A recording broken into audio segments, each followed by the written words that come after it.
Ladies and gentlemen, what is up, Buffalo Fanatics? Z-Bot Rico. It's Rico and on the post-game show, coming off the highest scoring game in the 2024 NFL season. And this time, folks, it goes our Buffalo Bills way. 48-42, your final. In one of the most insane games you'll ever see. Rico, we coined it as the game of the year. I think that's exactly what we got this afternoon. Talk to me, brother. Doesn't it feel good to get back to dancing again? Golly, I wanted to kind of, shift these shoulders a little bit. Ladies and gentlemen, we are back at it again. We love to see it. These Bills are back. Offensively, we're doing it. Defensively, we got things to work on. But folks, let us get our mic on. They say, Bot, get your mic ready. I think it is on. No, I got to blame you on that one, brother, for not letting me know. You're good now, baby. You're good now. And it doesn't matter because the Bills' big win today against the Detroit Lions, the team that people thought were the team to beat. You got to go up against the Lions. Well, we made them look like Cubs today. Come here, little lion. Come here, kitty cat. Yo, when you mess with a buffalo, you get the horns, baby. You get the horns. And that's exactly what took place today. Josh Allen was that dude. Robbed of a touchdown. That good old chest pass. Robbed of a touchdown. But boy, oh boy. You know what? Z-Bot said something earlier today, and I couldn't agree more. He couldn't explain it, but he said it perfectly. This game was one of those games where you're like, we were in full control, but at the same time, not in full control. And it's hard to explain, but I totally understand him because that's what it felt like. Because at any moment, Detroit could just put up 2 and you're like, whoa, back in the game. Yeah. But it just felt like this game was in control by the Bills, and they did what needed to be done. And that was get started quickly and make them one-dimensional. And boy, did the Bills ever do that. But was there any time you were worried where you're like, oh, I don't like that? Well, like I told you before we started, I've never had a game feel more in control and less in control, maybe ever. I've never felt more comfortable with them getting out of there with a win and less comfortable with them getting out of there with a win at the exact same time. That's what that game felt like. Absolutely. I was approaching comfortability, Rico, right before Amon-Ra St. Brown's touchdown, 66 yards on 3rd and 17. The Bills were up 21 at that point, right? And it just felt like it was about that time where I could ease up. I could lay back on the couch instead of sitting up on the basically on the tailbone of my ass. I could finally sink back into the couch and enjoy the remaining, quarter and a half of football. Then they hit that play. It's a 14-point game, and the pace of that game would not allow you to think that wouldn't have an impact. You knew right there that it was going to end up being back and forth once again. If they had not converted that 3rd and 17, then you got to kick the ball back to the Bills. They're up 21. They couldn't stop them at all. You would have to imagine at that point it would be comfortably in the Bills' hands. But that was the play, I think, that it had me go from getting into relaxation mode to immediately bouncing out of relaxation mode. But this game was absolutely insane. And it was won once again on the back of the greatest quarterback in the NFL currently, and that's the MVP, number 17, Josh Allen. What he is putting up numbers-wise, what he is showcasing visually, it's some of the greatest performances I've ever seen at the professional level of anything. What this guy is doing right now and what the guys around him are doing right now, Rico, they're making this look easy.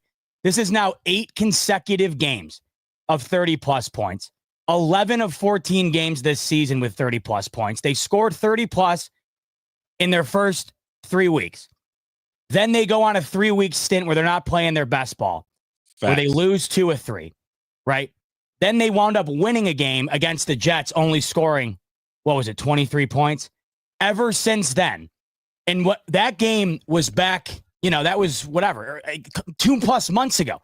Ever since then, they've scored 30 plus no matter what. Now you have back-to-back games scoring 40. You also have back-to-back games allowing 40 plus. We'll talk about that. No question. There's a lot for us to talk about tonight. Absolutely. But regardless, Rico, they won tonight because of Josh Allen. We had said before the game that we knew Detroit was going to put up points. We knew the Bills were going to put up points. Could Josh Allen be the difference maker? Because as good as Jared Goff is, he isn't Josh Allen. And I think you saw that today. Because as good as Jared Goff played, it was just Josh Allen doing the one or two more things. And what was the biggest thing I said prior to the game starting that actually wound up coming to fruition? I said the Bills need to have the one play of the game go in their direction in order for them to secure the W. And it did this time around. The Bills got the fumble recovery on the punch out of Amon-Ra St. Brown and immediately scored after that. In hindsight, Rico, that was the difference in the game because the Bills really didn't put up many stops after that. And the Buffalo Bills had the one play in this game that could flip the game, go in their direction, as opposed to last week having the block kick go in their direction. You also have to factor in how huge it was that the Lions also missed a field goal after Tyler Bass shanks a 25-yarder. So the Bills had a couple of things go their way today that they didn't last week. But 48 points and an unreal Josh Allen performance. I mean, this is now 3 straight weeks. Allen's played good all year, Rico. But this is now 3 straight weeks where we're talking like I've never seen anything quite like it in my life type play. And we're going on a month straight of that. This is insanity, what we're seeing. You know what's insanity? I'll lament off of that. This is insanity because this game was very reminiscent to what we faced last week against the Rams. But this time we were on the winning end. Take a look at this statistic. Tell me this isn't Josh Allen last week, where he goes for 6 touchdowns, over 290 yards, and with an L. Look at this. Jared Goff. Yeah. He became the first player in NFL history to throw for 400 plus yards, nearly 500 yards of passing, 5 touchdowns, 0 interceptions, and still lose the game. How wild is that? You throw for almost 500 yards of offense and 5 touchdowns, and you still lose? Oh, by the way, you're going up against Josh Allen. Oh, I get it now. Because Josh Allen, like you said, just had to be the player that just made a little bit more on the ground. And that's exactly what took place with these Buffalo Bills. Let's talk about him right now, man. How about Josh Allen? Where do we? You want to start there? Because, man, you want to talk about, we might strap in, folks. I mean, I don't even know if we could give to this 24 hours. That game was absolutely insane. But let's start with 17, Rico. 17, Josh Allen. Let's just start with the basics and what he was able to do tonight. 23 for 34, 362 yards of passing. Here's the thing. He's got 2 games straight of 10 or more yards per pop. He's dialing. Him and Joe Brady have something going right now. Welcome back, Dalton Kincaid. We'll get into that in just a little bit. 362 yards passing, 2 touchdowns in the air. Would have been 3, but the bogus holding call on David Edwards nullified that. Josh had a rating of 122.4, no interceptions, no sacks taken. Oh, by the way, he also put 11 rushes, 68 yards on the ground, 6 yards of pop with another 2 touchdowns on the ground. The guy just cannot be stopped. Anytime that the defense thought they had him in his grasp, he's either rolling out, gaining yards, or he's rolling out and firing something for first down. Bro, he's got to be, they talk about Lamar Jackson and all of these mobile quarterbacks. He has got to be the most frustrating quarterback to ever defend. If I'm the opposition, I would hate to play Josh Allen. I would hate it. This guy he's annoyingly good. He's annoyingly athletic, and you just can't. He's not too small. He's not slow. He has a cannon for an arm. How do you stop that, brother? When he's not turning the ball over on top of that, you could say, hey, man, he threw 4 picks. So, that's how you stop him. Josh is being Josh. Not anymore. So what now? Oh, my God. Lovely to have Josh Allen on your squad. You can't. How do you stop that, brother, man? How do you stop him? I'd be sick if I'm the Detroit Lions. I'd be sick if I'm the Jets coming up. I'd be sick if I'm the Patriots. Golly, Josh is coming. All right, boys, strap up. We gotta get this thing going. And right now, the defense has to match what Josh is doing. You can't watch Josh go day in and day out and perform the way he's doing, and you guys don't reciprocate. Now, today was a much better showing individually from certain folks, but Josh Allen, man, how he doesn't get the MVP this year will baffle me. will baffle me. I think my question to you when you get into Josh, was this performance the one that locked it up? I think the performance against the Niners locked it up, and he's just been putting more locks on the gate here. I mean, I think after tonight, you're probably going to have to bet 20 grand to win 100 on Allen to win this MVP. I've never seen someone run away with it as easily as Allen's currently doing right now. I don't even think it's close. I mean, people want to make an argument earlier because of what Lamar Jackson did against the New York Giants team that they're 17-point favorites over. The Bills were underdogs against a team on an 11-game win streak at their house, and he put up 48 points. Josh Allen right now has become the first player in NFL history to score 35 or more rushing and passing TDs in succession in 4 straight seasons. So it's not like this is anything new, but finally you're seeing it get the credit it deserves, and you're seeing it with a team that no one thought Allen could do it with. And everyone thought in order for the Bills to succeed, Allen would have to do this and then some. And he's done exactly that. And you're watching during the portion of the season where an award like the MVP is going to be the most criticized, right? This portion of the year, late November, early December, and so on. That's when the award is typically won or lost. And Allen has doubled, tripled, quadrupled down on him becoming the MVP. That's a lock. Now you're starting to wonder if he can keep this momentum going into the playoffs, because I just don't know how you're going to beat that team with him playing the way that he is. I know it happened last week, but I just have to think that the way that he is playing right now is going to be the edge going into the postseason against just about anybody that they're playing, because nobody is playing the type of football that 17's playing right now. And you mentioned it, just a couple of these plays in the game where no one else can do it. I think of the one going to the sideline early in the game where he hits Ty Johnson in the middle of the field, and he's drifting towards the sideline. And he just, before he's about to get hit, he just nukes it down the field, finds him and hits him. I mean, there were so many plays in this game. You also said Joe Brady. Outside of the possession prior to the half where they decided to go out of the gun and throw it, and then they wound up getting a penalty on the following play after that, as opposed to just doing a couple of sneaks and taking the touchdown, which would have been there. Outside of that, which I found to be the most destructive drive of the game in terms of coaching, I just felt like they mishandled that.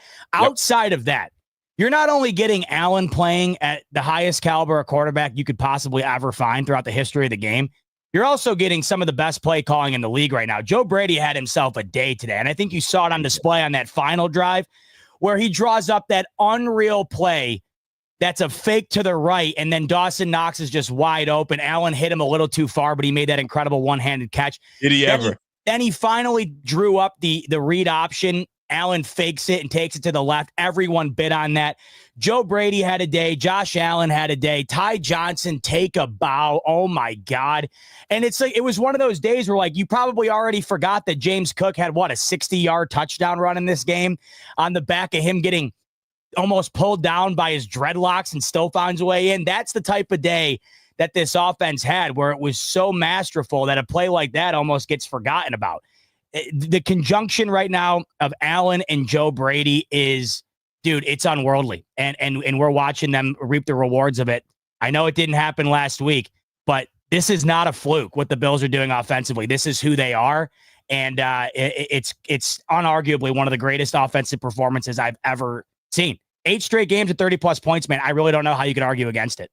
It's hard to come back and do back-to-back games like this, right? Like, usually you empty the clip pretty much in a game against the Rams where you're sitting here trying to catch up. You digging deep into the bag of plays and trying to figure something out. They come back and put up another 4. They honestly could have put a 50.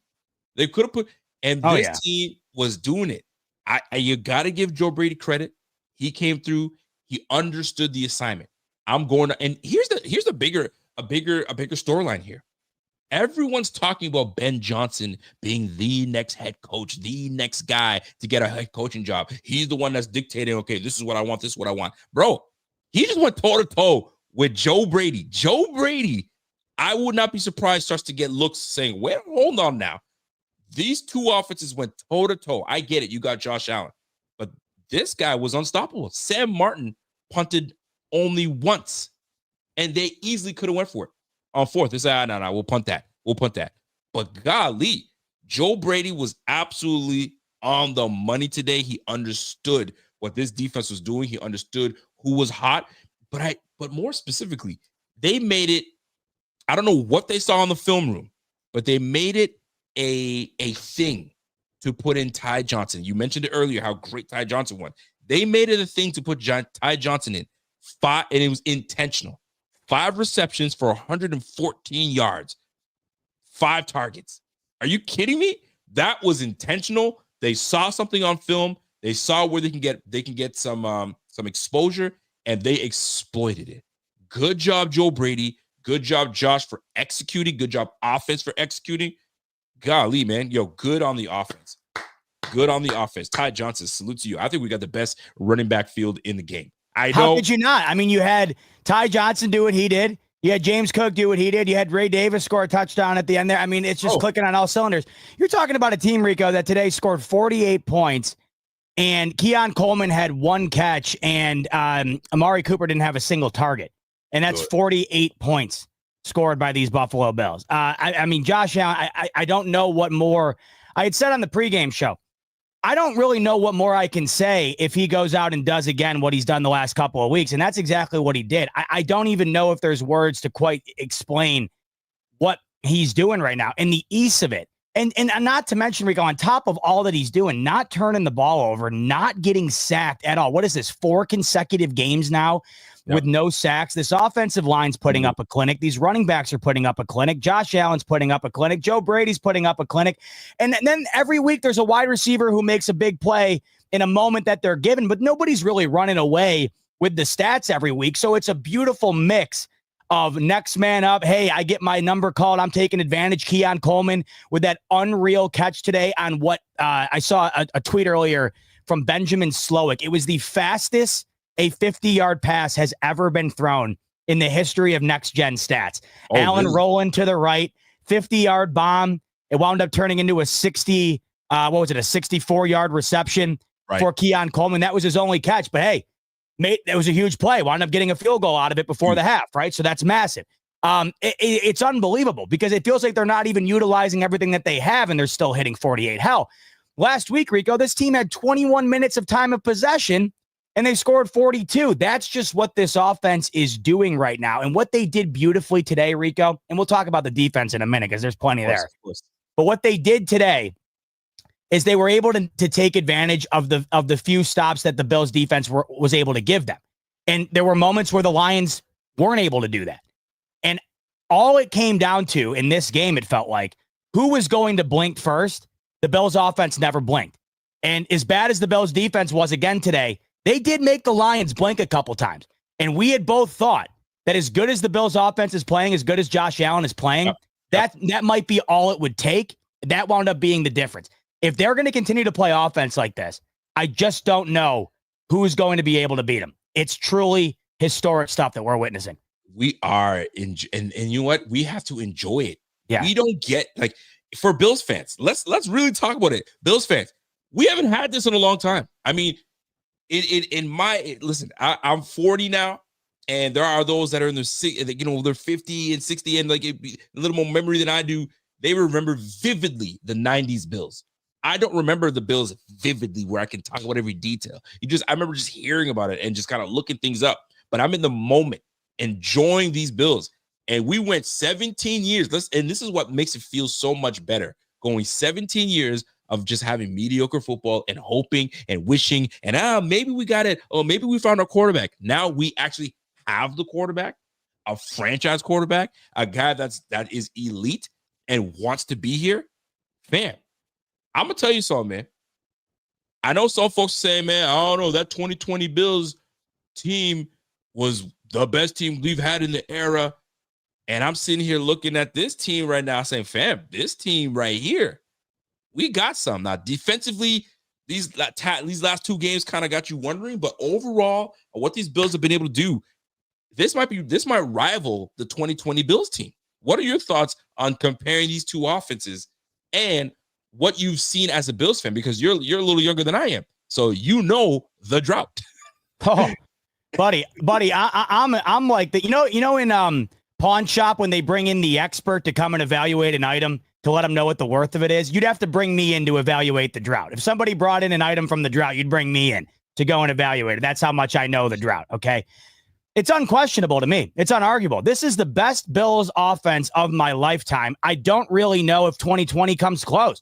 And I know it was close. Like, I know that in terms of what we think about these Bills, that you might want to think it's close. But think about what they were doing it, or who they were doing it with at the time as well. And it made more sense when you had Diggs, you had Davis, right? You had Cole Beasley, I believe, still at the time, right? Or am I wrong on that? I think what's up for the 2020 team? 2020? Oh, yeah. We have those right? boys, Yes. Yeah, of course. So I think that I like to factor in the makeup of the situation and then kind of evaluate it from there. This Bills offense, not only do I think that they're playing better than that team, they're playing better with guys that you would not expect them to be able to do it with. And I just think that when I go back and compare what that team was doing to what this team is currently doing right now, I think that I'm more trusting in this offense because 2020 Josh Allen, that felt like it was the first real, Josh Allen's on the scene. Now it's Josh Allen is the scene, right? So I'm way more trusting in this offense and their ability to continue to do it each and every week. And how could I not be? 8 consecutive games of putting up 30 plus, and they're doing it in a variety of different ways. And you also have to factor in Josh Allen not turning the ball over. 2020 as well, Rico, their running offense was not nearly as good as this. Their pass blocking and overall offensive line play was not nearly as good as this. To me, it's a no-brainer. This offense for the Bills in 2020 or in 2024, not only do I think it's better than the 2020 Bills, there might be an argument that this might be the best Bills offense in the history of the franchise. Hey, now watch out. Some you know what I mean? Some 70s babies, you know what I'm saying? Some 60s babies might say, well, hold on now, young buck. You don't know anything about the 90s Bills. You were still in your daddy's, you know what I mean? You know what? You know what I mean? So just slow down that. But you do have an argument to make because Jim Kelly, in my opinion, from what I know and what I've seen, is nowhere near the athlete that Josh is. I think everybody can say it can attest to that, right? Now, do we have a Thurman Thomas? Do we have Andre Reeds? No, but this NFL's changed, man. It's a different type of game. And when you see what Josh Allen's been able to do, it's unbelievable. Now, I will have to put some respect on Jim Kelly and those boys' names because back then, defenses were played a lot different. You could hit a cat and yo, get up, get better. You'll be fine. In this day and age, man, they just let offense take over. But what a beautiful thing it is to be able to watch Allen just do what he does. You said it earlier today. Not once did you worry about we're gonna capitalize every single time. We're gonna capitalize. Josh is just on one, and he's not turning the ball over. That is such a beautiful thing to do with the amount of times. What did he throw like 30 times today? That's the thing, too. Like, Goff had to throw it 60 times to get to his numbers. Allen threw it 34 times, and it was just effortless every time. He had 254 yards in the first half. Like, he was balling. He was absolutely balling. I absolutely love what this offense is doing, and I swear, Joe Brady's got his foot on that pedal, saying, let's go. Let's handle it. I think he's found the pulse of this offense. He knows what's good. Love this offense. I can't say anything much about this offense. We came through, and what I love more about what took place is you said it best. So check this out. It's perfect. It took Goff 60 attempts, damn near 60 attempts to get his near 500 yards. He's been on the both sides of history. He won the game with 5 picks. Wow. And lost with 5 TDs. But the difference here is you went up against a juggernaut in Josh Allen. You can't go toe-to-toe with Josh Allen, and you think you're going to get away with that? Nah, bro. We're going right to the end. Right to the end. And that's exactly what he did. 6 touchdowns last week. He's got 4 today. Bro, he locked that up. Today was the day. Against the Detroit Lions, the quote-unquote hottest team in the league. Bro, he made these boys look all right. They're all right. They're cool. If our defense could get something done, boy, this would have been a beatdown. This would have absolutely 2 stops. It would have been over with. But listen, you got the number 1 scoring offense in the Detroit Lions. They're gonna put some points up, so you got to give them some respect there. But golly, this offense looks great. We're not even limping into the playoffs. We're going strong into the playoffs. I love it. We just got to keep it up for the next 3 games, and we're on it. We're absolutely on it.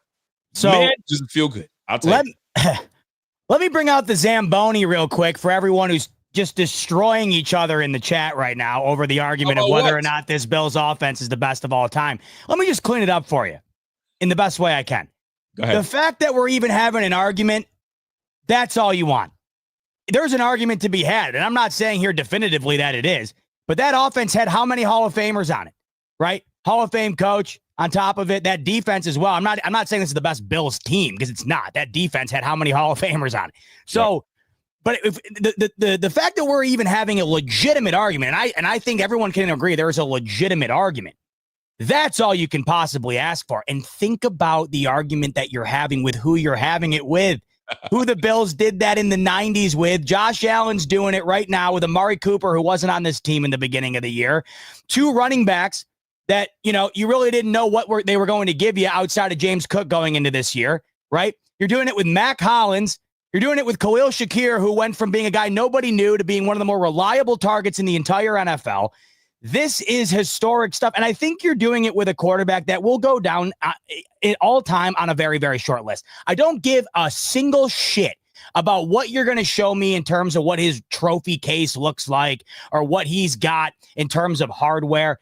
If you watch the sport and you watch that guy, you know for a damn fact it's some of the best you've ever seen at the position.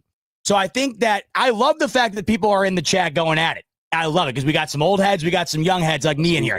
I absolutely love it, everybody. I think we can all agree. The fact that we're having this argument just goes to show you where this Bills team is at right now. You also have to factor in nobody on the planet thought going into week 16, we'd all be sitting around saying, hey, what do you think was better?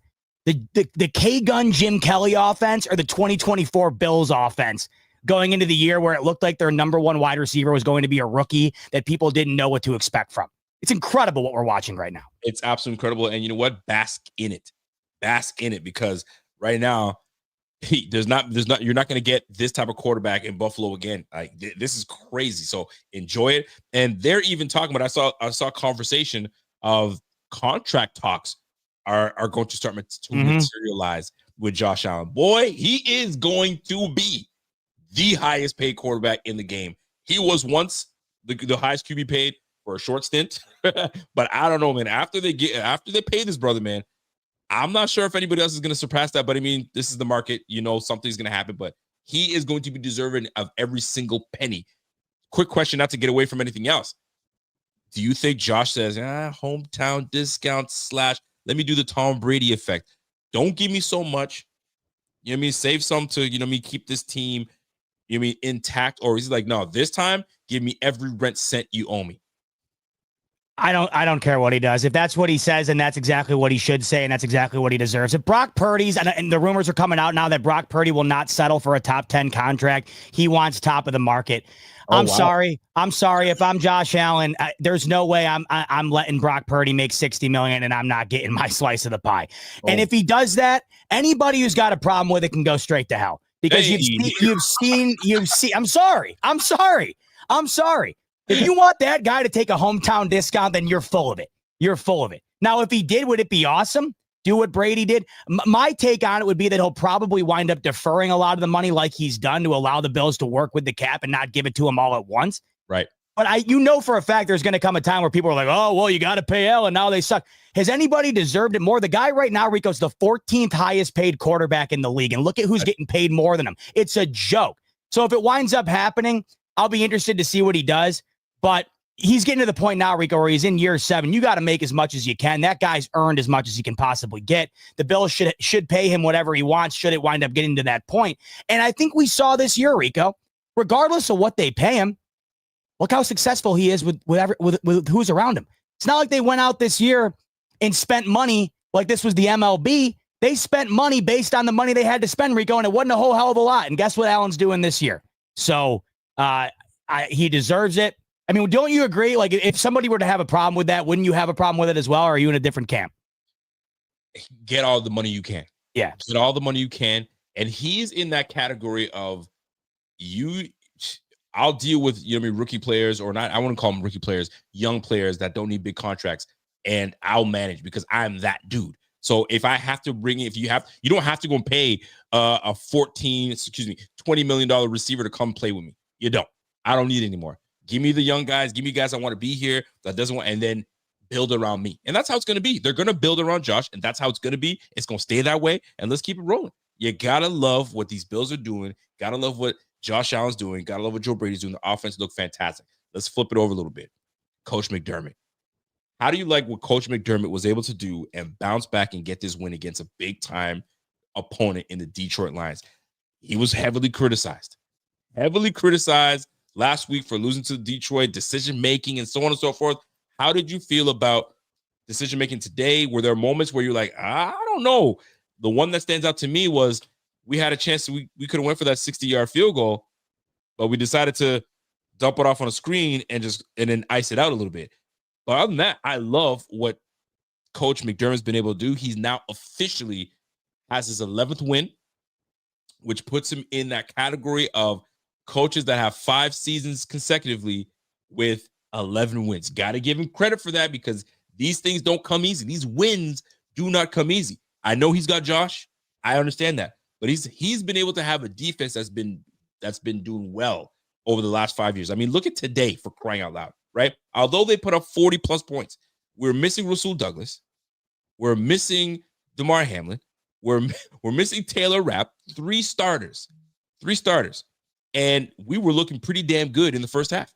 Yeah. Right. We only surrendered 14 points, and we were making some stops. Until some things happen and Bishop goes down and Milano goes down, and now we're kind of shuffling some things around. Dude, McDermott had these boys prepared today. What say you about McDermott and their preparation for today's game against the Lions?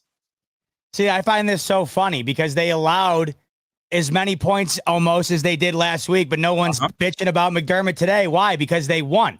I thought the defense in the second half was not good at all. They played soft zone the entire second half. They essentially played that game in the second half like they were up by 40. And when they did end up getting up by 21, you saw how easy it was for the Lions to move the ball. But I said last week, I didn't think McDermott had a brutal day last week. I don't think he had a brutal day today. The decision to not kick the field goal before half there, well, you already had Bass miss one. And I'm thinking to myself, I was texting my dad and I said, you know, as deep as that kick is, it would be a tie for the NFL record should he attempt it. The odds of that potentially getting blocked are a lot higher than a normal field goal because I feel like you're trying to put more leg into it, so there's a little more time added to it. And if you do end up getting it blocked there, you don't want to surrender momentum, I guess, in my opinion, Rico, going into that half, knowing you were getting the ball first in the second half. That's why I felt the Lions missing the field goal before half was so big. I told you guys this over text. I said that was so big to me in terms of momentum swings because the Bills felt like they swung the momentum back to Detroit, and if they would have hit that field goal, they would have had the momentum going into half. But because Detroit wound up missing theirs, it seemed to be a wash. And I felt like the idea with McDermott there might have been no point in trying something that doesn't have a really good success rate here. No point in trying something that we think is more than likely not going to work out, and then kind of have that potentially deflate the mindset we currently have going. So I didn't hate that. Outside of that, though, Rico, I didn't think it was just another game today for McDermott. And he did have the injuries, of course, that factored into what this defense did. But where I give him credit today and this defense credit today, and we'll talk about this defense throughout the show here, where I will give them credit. They didn't make a single play at all last week. They made a couple of plays today. You know, they had 3 sacks in this game. They forced that fumble. They had a couple of stops that were crucial that allowed the Bills early in that game to get out to a multiple score lead. We knew the Lions were going to score points. We had a feeling the defense was not going to have a 85 Bears type day. It was not a good day defensively at all. And there are definitely signs of concern. But compared to last week, where I will have to give them credit, they made the 1 or 2 plays that really wound up allowing the Bills to not only dictate this game, but get out of there with a W. They didn't make a single one of those plays last week. And to me, that really wound up being the difference. Love it. And this is a great transition to get into the defense, this overall defense, right? We know what the offense is capable of doing, what they have been doing all year long. Let's talk about this defense. And we're going to talk about, let's talk about some positives because there were some positives in this game. And we got to start with Ed Oliver. Yeah, no doubt. Ed Oliver this brother was roasted on an open campfire all week long. I got into him there were people chirping. We have a top 10 pick that got paid and is not giving us what we need at that position, right? But he's taking on the garbage. I'm not trying to hear all that. He needs to be the garbage man to take the trash out. And that's going up against guys like this great offensive line from the Detroit Lions. And he answered the bell. He was on the milk carton. He quickly took himself off the milk carton and showed up today. 3 QB hits. He had a sack today, and he pancaked the hell out of that center today in the one tech position. I got to tell you, folks, when you have guys like that show up day in, day out, that's what you need from a guy like Ed Oliver. Then it makes everything else work out well. It pushes Goff off the mark, off throws into the turf. How many times did you see Goff throw the ball into the turf today? Because he was under pressure, under duress, and it started with the interior line rush. I love having Dwayne Smoot back, but Ed Oliver was the man today. I loved what he did today. The 3 QB hits. He had 4 tackles, 3 for a loss, and the 1 sack. Bro, Ed Oliver answered. He answered the bell. You got to give some love to Ed Oliver. Now, overall, this defense. This is 2 weeks in a row you've allowed 40 plus points. Dude, 40 points is wild. You cannot continue to let up. Now, yes, I'm missing my starting corner. Yes, I'm missing my 2 starting safeties, right? And I totally get that part. But 40 points is unreal. There might be a day, unless Josh doesn't turn into that and it's going to be amazing, there might be a day where the offense is off. The offense is off. They're just not clicking. Bro, we're going to need y'all to show up. Now, you made plays where you needed to, but allowing 40 plus points, man, teams are going to be like, all right, we can score against this team. We can light them up. But looking at this overall team success, we made stops when we needed to. The forced fumble being looked at, we made that happen. We made some crucial stops. We stopped this team is a team that runs the ball very well. Gibbs, Montgomery, less than 50 yards rushing today. That's what the Rams did to us. They made us one-dimensional. We had to pass the ball. A great offense is a great defense, and that's exactly what we did today. We put the pressure on the offense where they had no choice but to throw the football. They couldn't run it. But the reason they couldn't do it is because we made a pact. It looked as if they made a pact to say, we are not letting them get off in running the football, and they couldn't. And that's what I think got us going, because they thought they could continue to run the football. We came in and was like, nah, you ain't doing that. And then Josh is handling his business on the offense side of the ball. Then they said, yo, we got to abandon the run because these boys are putting it up and we're trying to stay balanced. Nah, bro, we came in wanting to stop the run. And that we did, which made essentially this game one-dimensional, which gave us that win, because you can't go toe-to-toe with Josh in the air like that. He's going to get you. He's going to get you. And I loved what the stops we were able to make on defense. But overall, allowing 40 points, we got to chill. We got to chill on that. So did you have a take on this defense where you had some good things, you had some bad things, but what overall your thoughts on this defense? Well, I think one thing has become abundantly clear on this defense, and you just mentioned it. What's going to happen in a game where the offense isn't clicking and we're going to rely on the D? The Bills are going to lose. That is the one thing to me that has become abundantly clear. But this isn't how this Bills team is meant to win. If Josh Allen and the offense are off, Rico, then they're just going to lose, because that's what this team is. They're not built for a defense to carry them to a victory. Now, maybe they could do that. Say you get into the first round of the playoffs. Yep. And you're playing a rookie Bo Nix in the first round, and he's feeling the pressure. He's in Buffalo. There's some weather, and he's having the rookie growing pains in his first ever playoff game. Maybe Allen has a bad day that game. You don't know why. They're just off offensively. Maybe in that game, the Bills defense can carry you to a W. But in a game like today against Detroit, against the Rams, against the Ravens, against the Eagles, the Bills defense, regardless of what they do, the Bills are not going to win if the Bills offense does not have a great day. What I need to see out of the Bills D, as crazy as this is, I need to see what I saw out of them today in a game like this. Can you get me a couple of momentum swinging moments that are going to allow my alien MVP quarterback to get us in a position to win the ball game? They didn't do that last week. As upset as I was last week about how bad that defense played, what I was most upset about, Rico, was just not making the one play on 3rd and 17 or the 4th and 5. Because as you and I talked about, had they just done that, what we would have been saying after that game was, man, Stafford and Puka, man, they had an unreal day, but when the Bills needed to not break, they just needed to bend a bit but not break, they wound up answering the call. They didn't do that. They broke the whole game. Today, yeah, the Bills were getting broken throughout the game, but early on, immediately causing that 3-and-out early on, Bills getting the early lead, and then allowing the Bills to get out to a 3-score lead with getting a couple stops, getting a few sacks, forcing that fumble. It was not a great day by the Bills D at all. But what you got today is what I think you're going to need to get from them. I don't think that they're a defense that we can rely on to single-handedly win you a game. But I don't think that this Bills team is built for that regardless. I just don't think that we can expect that. How many teams are built like that? How many teams right now, Rico, have an offense you can rely on to win the football game and a defense that you can rely on to win the football game? You might want to say the Chiefs. I don't know, man. Right now, if the Chiefs defense is getting cooked, do you anticipate the Chiefs offense, the way that they're playing, to put up 48 points like the Bills team did today? Because I'm telling you right now, if the Bills defense play, or if the Chiefs defense play like the Bills defense did the last 2 weeks, the Chiefs aren't winning that game. They don't have offensively what the Bills currently have right now, but the Chiefs find a way defensively. So I'm saying if the Bills offense doesn't show up, the Bills are going to lose. If the Chiefs defense doesn't show up, more than likely they're going to lose. The argument essentially here is I don't think there are many teams out there built to win on both sides of the ball exclusively. Why is that? Because it's insanely difficult. That would mean you'd have to have one of the best units in the sport on both ends. Maybe the only argument in the league right now you can make on that side could be the Eagles. Maybe the Eagles. They seem to have a top unit on both sides of the ball, so maybe there's that. But what I'm seeing out of this team right now, Rico, and it's not a small sample size. We're now 8 games into this. They're scoring 30 plus at will.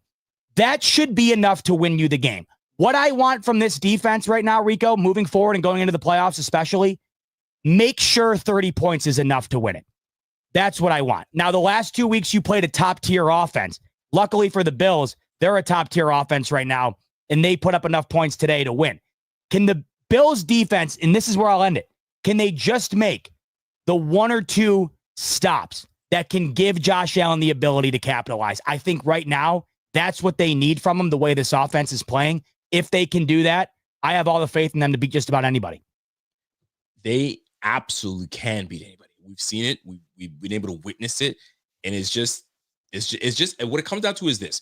It's really Josh Allen. It's Josh Allen's offense. If they can stay potent, they can stay as dangerous as possible, and they can stay locked in, sky's the limit.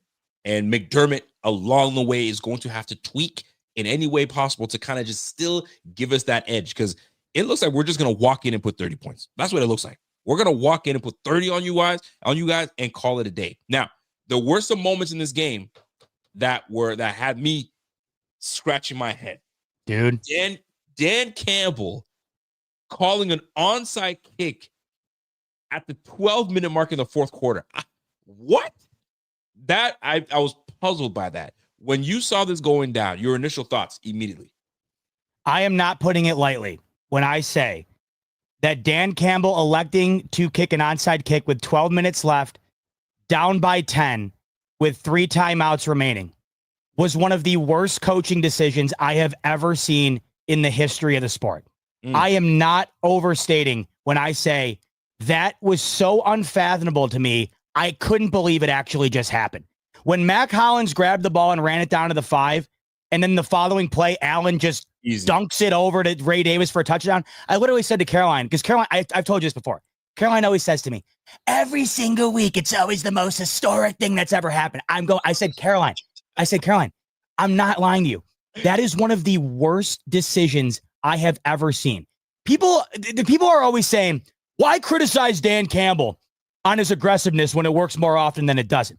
I had said after the Packers game on Thursday night a couple of weeks ago, Dan Campbell goes for it on 4th down when it wasn't necessary. The Packers had no timeouts. If the Lions kick a field goal and win the game, if the Lions kick a field goal, they're more than likely winning the game. It's over right there. They didn't have to go for that 4th down, right? But they did.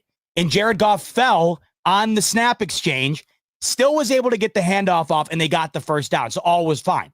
But had they had not gotten that 1st down because Goff fell and he got touched while he was down, they would have given a game away that they would have won had they had just kicked the extra or kicked the field goal. They would have won it. and Dan Campbell would have gotten eviscerated.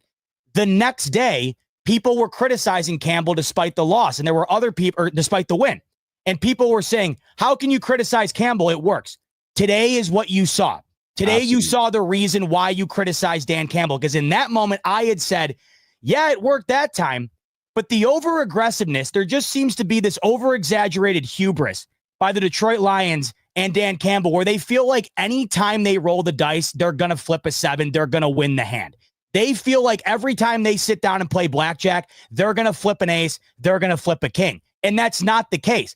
That was the most egregious decision I've ever seen. Rico, that offense could not be stopped. And I understand that you can't stop Josh Allen in this game either. But all it takes is one play, a strip sack, a penalty on the Bills that backs them up with the inability to get a first down, an interception, anything. All it takes. The odds of that happening, Rico, are 10 times higher than you recovering the onside kick. There have been 3 successful onside kicks all year. In the moment that they did it, I thought, in all honesty, Rico, I thought that was one of the biggest moments in the game. I thought that was honestly, I thought that was almost the equivalent of the block punt last week. You gave the Bills a touchdown. You quite literally gave them a touchdown. I don't know how you felt, but I'm not kidding you. I'm not over exaggerating. I was flabbergasted. And I cannot wait tomorrow, Rico. I'll have Coward on. I'll have Dan Patrick on. I'll have Eisen on. It's going to be the leading story. Bet your ass on it. That's all anyone's going to be talking about, and for good reason. It was egregious. That's the reason right there why Dan Campbell and the Detroit Lions won't go as far as they're destined to. Moments like that. Pure idiocy. I cannot fathom what I saw. I can't say it any better than what you just did. You nailed it. You hit it right on the spot on the head. Your team was very much in it. This is where, as a head coach, you got to read the pulse. Read the pulse of the game. See what's happening. See what your offense is doing. And I know you're trying to get the ball back to your offense because you know they're that good. Fam, you got to understand these 3 phases of this game. And you're going up against a team that is damn good. And you make a decision that soon. Like and the thing is, you're not in the game where you can just go out and do it and surprise people. You got to come in and check in and say, by the way, I'm doing an onside kick. You have to do those things. We understand you're down 2. You got to do. They're going to be prepared. But here's the thing. It's a sense of arrogance that took place here. A big sense of arrogance. He's been hearing how great his instincts have been. Him being aggressive, going for it on 4th down. He won himself a huge game last week or the week before by going for it on 4th down and making a big play and so on and so forth. So he thought he could roll the dice and luck keep going his way. Fam, you just ran into a brick wall. You ran into a brick wall, and not only did you make a bonehead decision, you made a bonehead. Could you imagine us doing that in Tom Brady's prime? Could you imagine doing it right now, Rico? It was what my dad texted me. He goes, imagine if McDermott did that. And I thought to myself, we would have to come on here. You're seeing what would occur. It would be that. Boy, I wouldn't shut up about that ever. I can't get over it. Right here. He was trying to steal a possession is what he was trying to do. But trying to steal a possession, bro, like 12 minutes, that's 12 minutes left. That's a lot of football. That's a whole other game. That's a whole other game in the 4th quarter. And you're going to try that against Josh Allen and the Buffalo Bills? And they weren't down 28. They were down 10. Bro, you were still within the game, and you decided to pull that stunt. I don't agree with it. And man. It cost you heavily. And now you put your team against the wall, and now Jared Goff's got to go in 59 attempts and try to get back in the game. Bro, I understand being aggressive. I also understand having the analytics and the guys in the background saying, hey, man, I don't know if this is a good idea. He probably said, yo, F all that. I'm the coach. I'll make the call. I'll live and die with that decision. Bro, 53 guys on the squad were like, fam, I don't know if I like this move. I don't know if I like it. And there's only so much you can actually be successful on. This one, questionable. And like you said, Cowherd, Dan Patrick, Jim Rome, First Take, all of them. They're going to fight. They're going to lend. Dude, they led the show a couple of weeks ago after it worked for them on that 4th down. This is 8 million times worse than that, bro. We killed McDermott when he did the fourth on the punt, on the fake punt. Yeah. What are you doing? What? This is it. This is the what are you doing moment with Dan Campbell, and he's gonna have to eat that. He's got to eat that, and hopefully, I mean, they'll bounce back because, I mean, they're one of the better teams in the NFL right now, so they will bounce back. You know it. But this is going to irk him. Dude. And I'll tell you right now, you make us play this team 10 times out of 10. I'm confident. And I remember saying this 3 weeks ago to you. I was like, yo, I feel that we'll take down the Lions and there won't be a match for us. I changed my views a little bit because of the Rams game. But if the Rams game didn't happen and we were facing the Lions, I felt that this was going to happen. And exactly what took place happened today, blow for blow. Everybody's standing up, taking blows. We just had a few more haymakers in our pocket. And that's what we did. But, man, that decision right there turned the whole game around. It turned the whole game around. And you put your team in jeopardy. The best way to judge whether or not a coaching decision is absolutely horrid is if the opposing fan base is sitting there saying, oh, yeah, there's no way he's going to do this right now, right? He's really going to do this? Oh, my God, he's going to do this. That's what I'm thinking to myself. I'm looking at Karen. I'm like, oh, there's no way. There's no way he's going to actually line it. Because I thought having to declare it, I thought maybe, he's messing around here, see what they'll line up. But then I remembered, oh, wait, no, you can't do that. You can't fake it or whatever. Oh, once you declare, you're in. Right. So I'm thinking, oh, maybe he forgot or something. Like, that's how bad of a decision it was to me. Oh, maybe he forgot you have to declare it, so he's going to line up in the normal kick. Then Rico, kicker puts the hands up. I'm like, oh, there's no way. There's no way in hell. And then he pulled a Micah Hyde against the Dolphins a couple of years back where he brings it all the way. So I'm watching this, Rico. And you want to know the other thing I thought of? As bad as the defense played for Detroit, he might as well have spit in every one of his defensive players' face running that onside kick. Have you seen a bigger testament towards telling a unit that you have absolutely negative trust in them, that you think that they're so incapable of doing anything that you run an onside kick down by 10 with 3 minutes remaining in a fourth quarter of a ball game that you're certainly not out of? Man, oh man, Rico, I got to, after this, when I got some work to do after this, and I'm going to put on some stuff and listen to it, I got to queue up a couple of local Lions guys to see what they're saying about it. Because I genuinely think that might be a different game had they had just booted it deep. All you needed was one stop. And yes, Rico, was it going well for the Detroit Lions in terms of getting that stop? No. But as I mentioned, based on the numbers, you had about a 3% chance of converting that. What do you think the chances are of getting a 3 and out compared to 3%? I would guess a little bit higher, Rico, wouldn't you? Unbelievable. That is let me ask you something.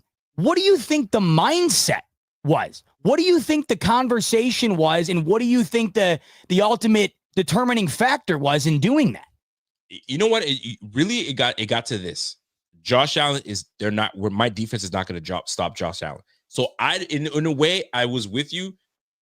And it wasn't a spit in the defense's face. This was more what Rev said. I'm trying to steal a possession from my offense because I know that their defense isn't stopping my offense, right? We squandered opportunities in the first half because we weren't in sync, kind of like the Bills-Rams game. Early, the Bills were kind of 3 and out. Like, what's going on? Why are these guys connecting, right? So in this game, it was about getting a possession back. When he decided to do it, questionable. But if the team is behind him offensively, bro, I'm going to get you this ball back. If we can get you back, we're going to get a possession back, and we're going to get back in this game with this. It just didn't work out. It's a game of gambling.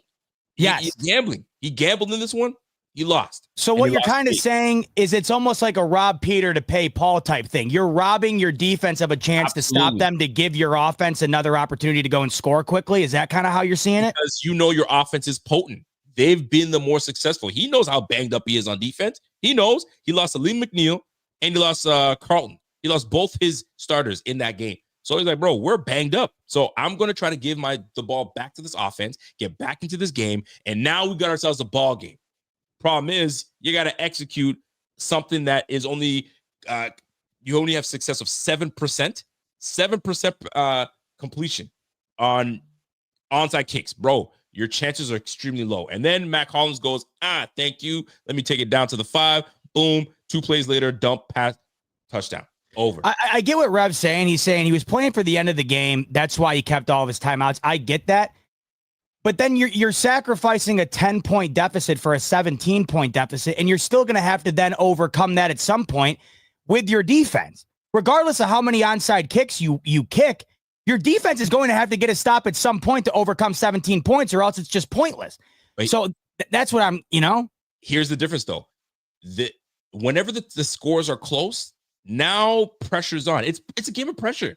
It's an actual game of pressure, because let's go back to the Rams game. When Josh was putting pressure on the Rams and he's coming back and putting, bro, what was it? The third down when they converted, where it was a big time third down. We're like, oh, right. Or the fourth down, 4th and 7. Was he going to go for it? Was he not? Take them back. Everything becomes crucial at that point. So if Detroit gets the ball onside, successful, they score. Now you got yourself a closer game. Every play you call has to be on point, because if it's not, you don't have a level of margin of error. You don't. You've got to convert. In this case, he tried to steal possession. He failed. And then that's when Josh said, thank you very much. Let me increase the score on these boys. It's a tough game to be in. And you live and die with these decisions. He's not their head coach for no reason. They trust in him. And when he said, I'm going for the onside kick, I'm sure they're all like, coach knows best. Let's see what we got. And if it did work, boy, would they be talking, and we probably would be talking about a different ball game. But we happen to be on the winning side of this. So that's the way I look at it. What's Ref saying? Ref saying, how many of y'all had your booties clinched up on that last onside kick? You know what? That last onside kick call, I knew we were going to get it. In 12 seconds, ain't no way. Ain't no way. And if for some odd way and reason they got the football back and it's Hail Mary time. Oh, my God. I'll be honest. I'll be transparent. My ass was clinched tighter than a fist holding onto a $1 million check on the way to the bank. That's how much my ass was clenched. I just felt like, wouldn't it be? I don't even know. No. What else can I say? Wild. Yeah, it was clinched. Wild. It was clinched just like tighter than a vice. I'll tell you this. I'm sitting there watching this thing go down. I was like, okay, onside kick. There's 12 seconds left. I was like, we talk about Billsy moments, right? Of course, this was a Billsy moment. He kicks it. Taron Johnson's waiting there, and it bounces off his face mask. And now there's a scrum. I'm like, yo, if Detroit gets this football and it's a Hail Mary and they convert, pass interference, and they got one more shot, whatever the case is, how the F am I going to go on screen and talk about this game where I felt confident 99? How many of us have been in fantasy games where it says you're 99% chance to win this thing, and then some fluke BS happens and you lose it? And the other guy, this is how I felt. I was like, could it be? Nah. Listen, this ain't going to be one of the days. This is one of those games we have to win. And that's what gave me that confidence to say, nah, it's not going. But my goodness, if they converted and they got that and they had a Hail Mary, holy jumpins, every blemish that has happened to the Bills would have been playing in my head. Yeah. 12 men on the field, 13 seconds, Hail Mary. I feel like I'm missing the Rams game. This whole back and forth of the Rams the Broncos game. Too many men on the field. The Jets game, even this year, Hail Mary before the half, it completely changed the way you felt about that game. There's always those something. Things were playing in my head. I was like, nah, ain't no way that's gonna happen, yo. We're gonna convert. We're gonna take that thing. We're gonna need the ball out. We're out of here. And thank goodness that's exactly what happened. But I'll tell you, man, if we play these Detroit Lions 5 times out of 5, I feel like we'd probably win 4 out of 5. I just feel that confident in what these Bills present, what they have on the squad, and all my confidence in Josh Allen. That boy is just that dude, man. He's that dude. Great job by my guy, Josh Allen. Great job by the defense. And, by the offense. Defense, I don't even know what to say about the defense right now. I don't know what to say about it. I don't either. It's tough because, like, you're looking at yourself and you're like, yeah, we won the game. But, man, we allowed 500 yards of offense. 42 points, fam. This is 2 times in a row now. Like, something's got to give at one point. But offense is the defense these days. A great offense is a solid defense. So if we put points up on the board, that's what's going to keep us going. Now, flip the script a little bit. Matt Milano, I guess, pulled a groin today. And we ended up seeing a lot more of Dorian Williams, Balin Spector. What say you? I mean, how do you feel about that with Matt Milano being hurt? Is this a bummer, or is this one of those things? Well, you know what? He was kind of shaky a little bit, so I don't kind of mind Dorian Williams coming back in. Like, how'd you feel about Matt Milano being in this game? Because there's some moments in this game I was like, No, I'm definitely not there with it. This was my biggest fear, however, with bringing him back when they did. I had said I don't care what they do so long as they can assure that he's going to be ready for the postseason. Now, of course, there's no way you can do that with 100% foolproof. You just can't do it. But that was my whole goal, to have him ready for the postseason. They've been playing him more than I thought that they would. Like when they initially brought him back for that Niners game, Rico, he was in like the whole game. And then he was in almost the entire game last week. And he was playing nearly every snap tonight before he got hurt. Here's the unfortunate reality. Yep. Milano plays like a car crash. That's how the guy plays, and that's what we love about him. But the way that he plays has been so susceptible to him getting banged up. And unfortunately, I think you saw it again today. Now, we don't know the extent of the injury, and we're hoping that he's fine. I would say, to your point about Dorian Williams, the silver lining is we know how well Dorian Williams was playing while he was not around. Yeah. But it's a major bummer, and it was the one thing I was the most fearful of bringing him back when they did. It's just some guys, I talked about it when he got hurt before the season started. I said some guys, for whatever reason, they just can't avoid it, and it makes me sick for them because they work their whole life to get to these moments, and when they're out there healthy, Milano's an all-pro linebacker. It seems to be a magnet to some guys, and to other guys, knock on wood, but other guys, it just seems to avoid them regardless of how they play. Some guys play like Milano every snap, and they don't ever get injured. It just seems to be the way things shake out for him, and it's very unfortunate. Luckily for the Bills, Dorian Williams has been playing well enough to where you're not sitting back saying, oh, we're cooked. But it's a bummer, and I hope it's not nearly enough to keep him out of the playoffs. But above anything else, what it has to do on the football field doesn't really matter as much to me as it does just seeing him go out again and again. It kills me. I hate it. I hate it too, but I gotta keep it real, man. I was watching Milano today, and I was specifically watching him on a few plays, and it's understandable because he's just returning, right? But so was Javon Greenlaw just returning, and Javon Greenlaw looked like he was ready to freaking go. Now, I don't know how old Javon Greenlaw is, if he's a little younger or not, regardless. But watching Milano today, I was like, oh, he's just not the Milano that we once had, which is absolutely natural for us to feel that way and see it. But there were some plays I was watching him. I was like, bro, he's not there. He's not there. Whether he's not there yet or he's not it anymore, there's decisions that this team is going to have to make this, obviously, not this offseason, but during this time right now in the playoffs to see where he's at physically. And you're going to have to make a tough decision. You can't sit here and rest on it's Matt Milano. You can't do that anymore. No, it's not the 26-year-old Matt Milano. This is a 30-year-old Matt Milano that's coming off of 2 big-time injuries. So, and him not looking like his old self is somewhat concerning. And there was a play today, the flea flicker, and that stands in my mind. I don't know if you saw the replay, and it just he looked lost. He looked a little slow.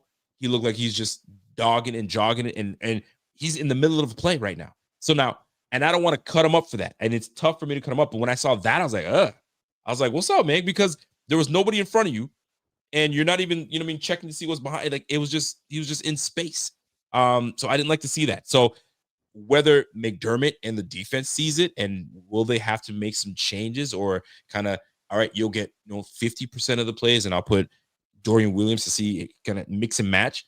And him having to go down with a groin injury sucks as well, because he's probably working his tail off to try to get back to tip-top shape, and his body's just not healing well. I don't know, but I didn't like a lot of what I saw from Milano today. It just wasn't the old Milano. But I mean, what the hell are we expecting? We can't expect him to come back to be all pro Milano, having 420 days, like almost 14 months off of being off of football. That's tough. Yeah. That's very tough. So tough to see. You hope he bounces back, but golly, man, I wasn't encouraged with what I saw from Milano today. Now, obviously, the film's going to come out, and we'll find out. But you saw PFF graded him 39 last week.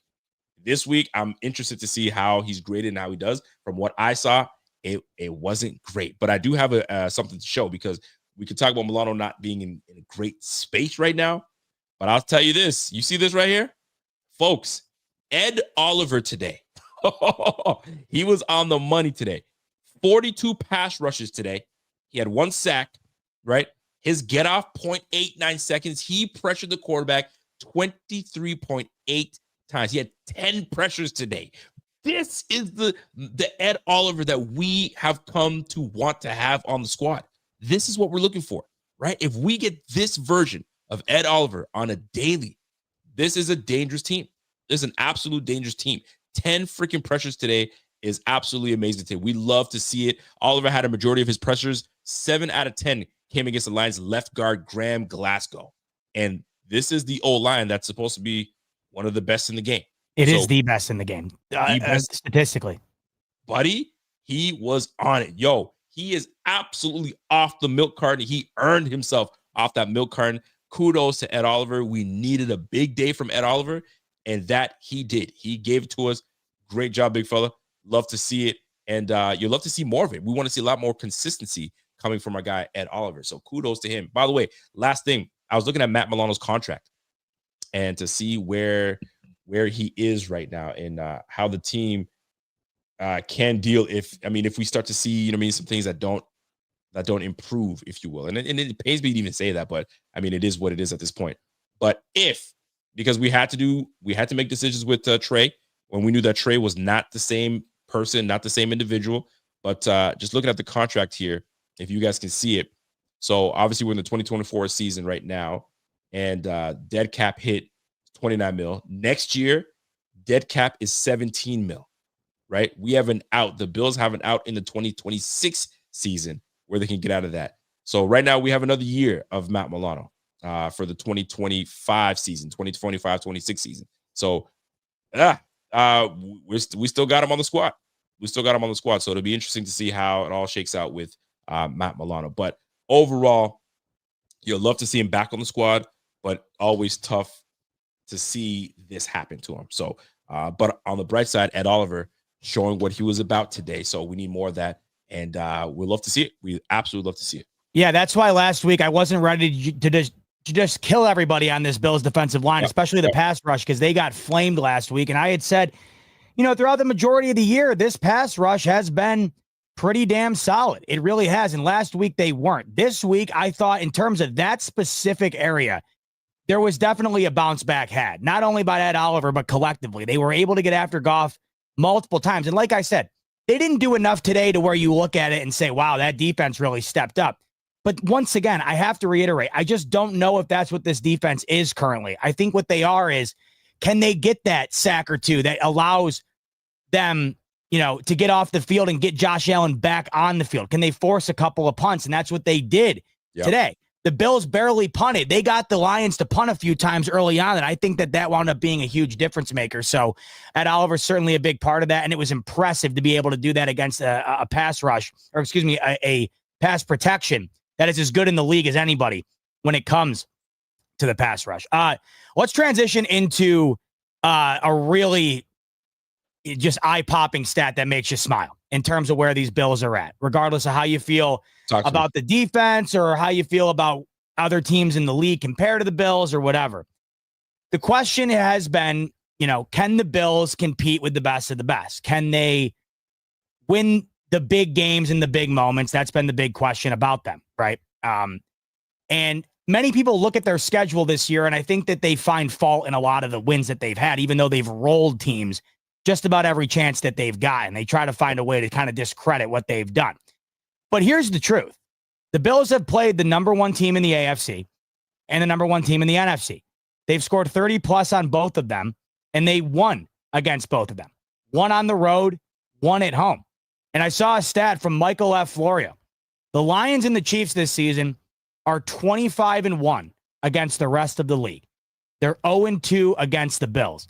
The Lions never led the entire game, and the Chiefs' biggest lead in the game was 1, and they never had the lead the entire second half. Rico, your thoughts on, oh my God. Do you see this? Caroline. Oh my God. A victory Sunday on a Sunday with a Sunday. Watch out.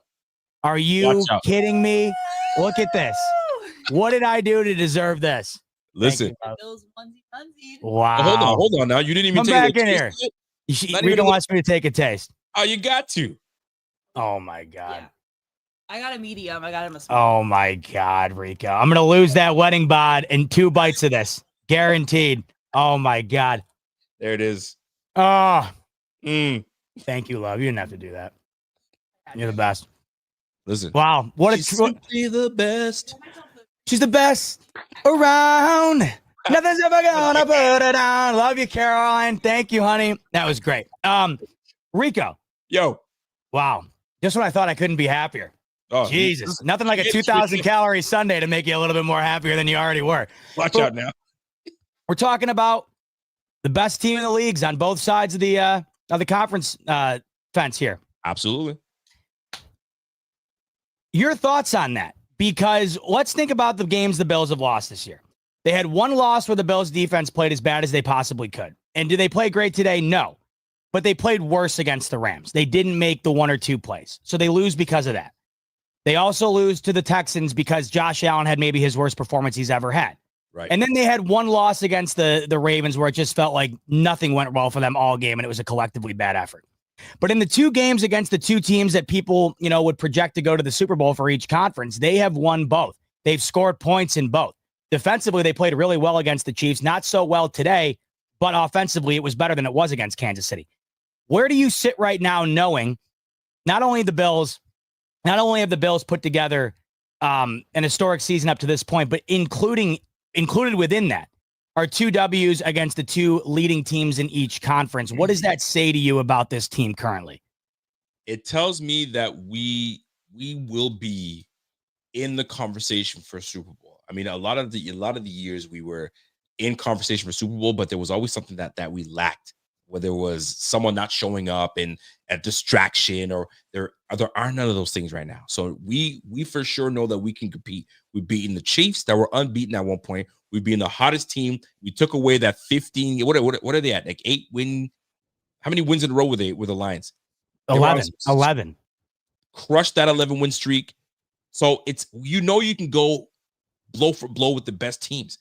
But this is the thing that kills me every time. We play hard against the teams we're supposed to play hard against, and then we dumb it down. So we're going to dumb it down versus the Jets. We'll dumb it down versus the Patriots. Instead of really waxing them, we're going to dumb it down. So you think you're really thinking so?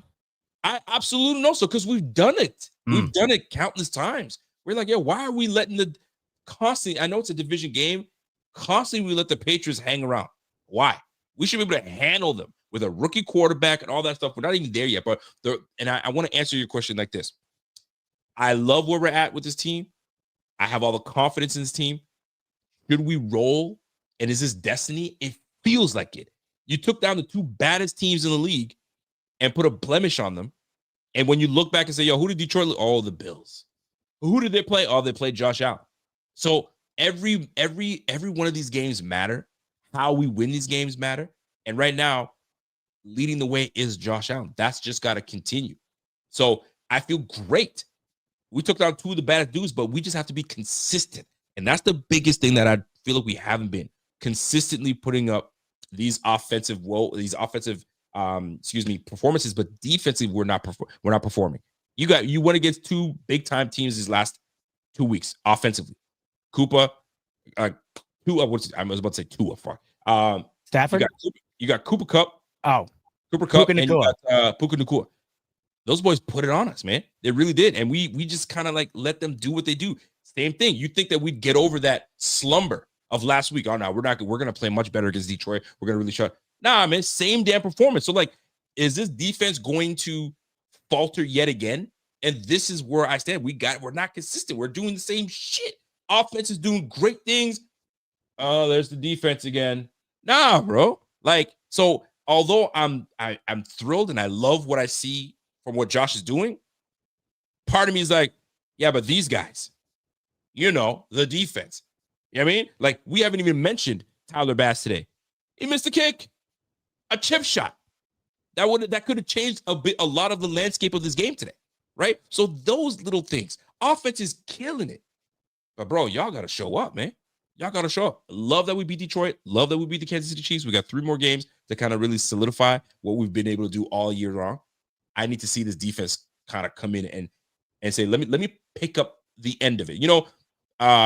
I'm not a Friends guy. I never watched Friends, not my thing. But there was an episode. It's a famous episode where Chandler and that idiot that always makes those stupid faces bring up the couch on the stairs and trying to bring it up. Pivot, bro. Like you got Josh in the offense is, you know what I mean, trying to pivot, man. Like help, like turn it this way, and defense just sitting there just going, fam. We need you.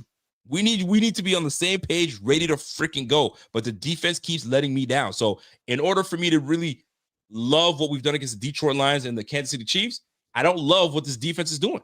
So McDermott, this is where you gotta, you know what I mean, get these boys ready to go. I don't want to hear, oh, we're hurt. Everybody's hurt in the freaking league, man. We need to get it. So pivot, get your shit together and start pivoting in the same, so we get that damn couch up the stairs. Right now, we're halfway. We're halfway there, man. We got to get to the playoffs. We got to get to the Super Bowl, but we got to get that couch up the damn stairs. And right now, that defense is not pivoting enough, man. That's the best analogy I can use. How do you feel about these two big wins against the Lions and the Chiefs? Well, I agree to some extent. The defense played very well against Kansas City. They held Mahomes to sub 200 yards. They forced him into 2 interceptions. They only allowed 60 rush yards. No, I know. But not everybody's allowing the Rams to score 40-some points either. So I don't know. I think that there could be something to it. They could have allowed the Chiefs. I mean, think about it, Rico. Best example I can give you. Chiefs offense was playing as mediocre last year going into the playoffs as they were this year. And what did they do against the Bills defense in the divisional round? They cooked them. And I know that they were banged up as hell, but they cooked their ass. They didn't do that this year at all. Now, here's where I struggle with determining what I think about with this Bills defense. The games in which that they've played the best offenses in the league, they've gotten eviscerated, right? The Lions, the Rams, the Ravens, all three of those teams scored 35-plus points. But what's interesting is when they play everybody else, man, I mean, not only are they like decent enough to win, like they're damn good. How many games this year have they held teams to 10 points? The Dolphins, the Jags, the Seahawks, right? The 49ers. So it's weird. I'm not quite ready. I know these last 2 weeks defensively have been really, I don't know, up in the air. Okay. But with that said, I just don't think I'm ready to completely write them off just yet. But it is concerning in the moments where they do play against the best offenses, what ends up kind of showing itself. That's where I come back to the conclusion I mentioned to you earlier. In these games against these best offenses, the Bills have to show up as if they're the best offense in the league. They have to show up as if they're as good as the team that the Bills defense is going up against.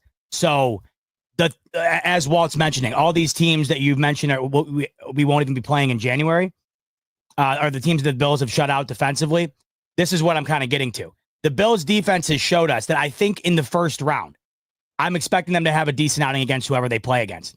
Depending on who they play in the divisional, I could see it as well. It all is going to come down to me, to the offense. And I think that in the Chiefs game, what did you see offensively from the Bills?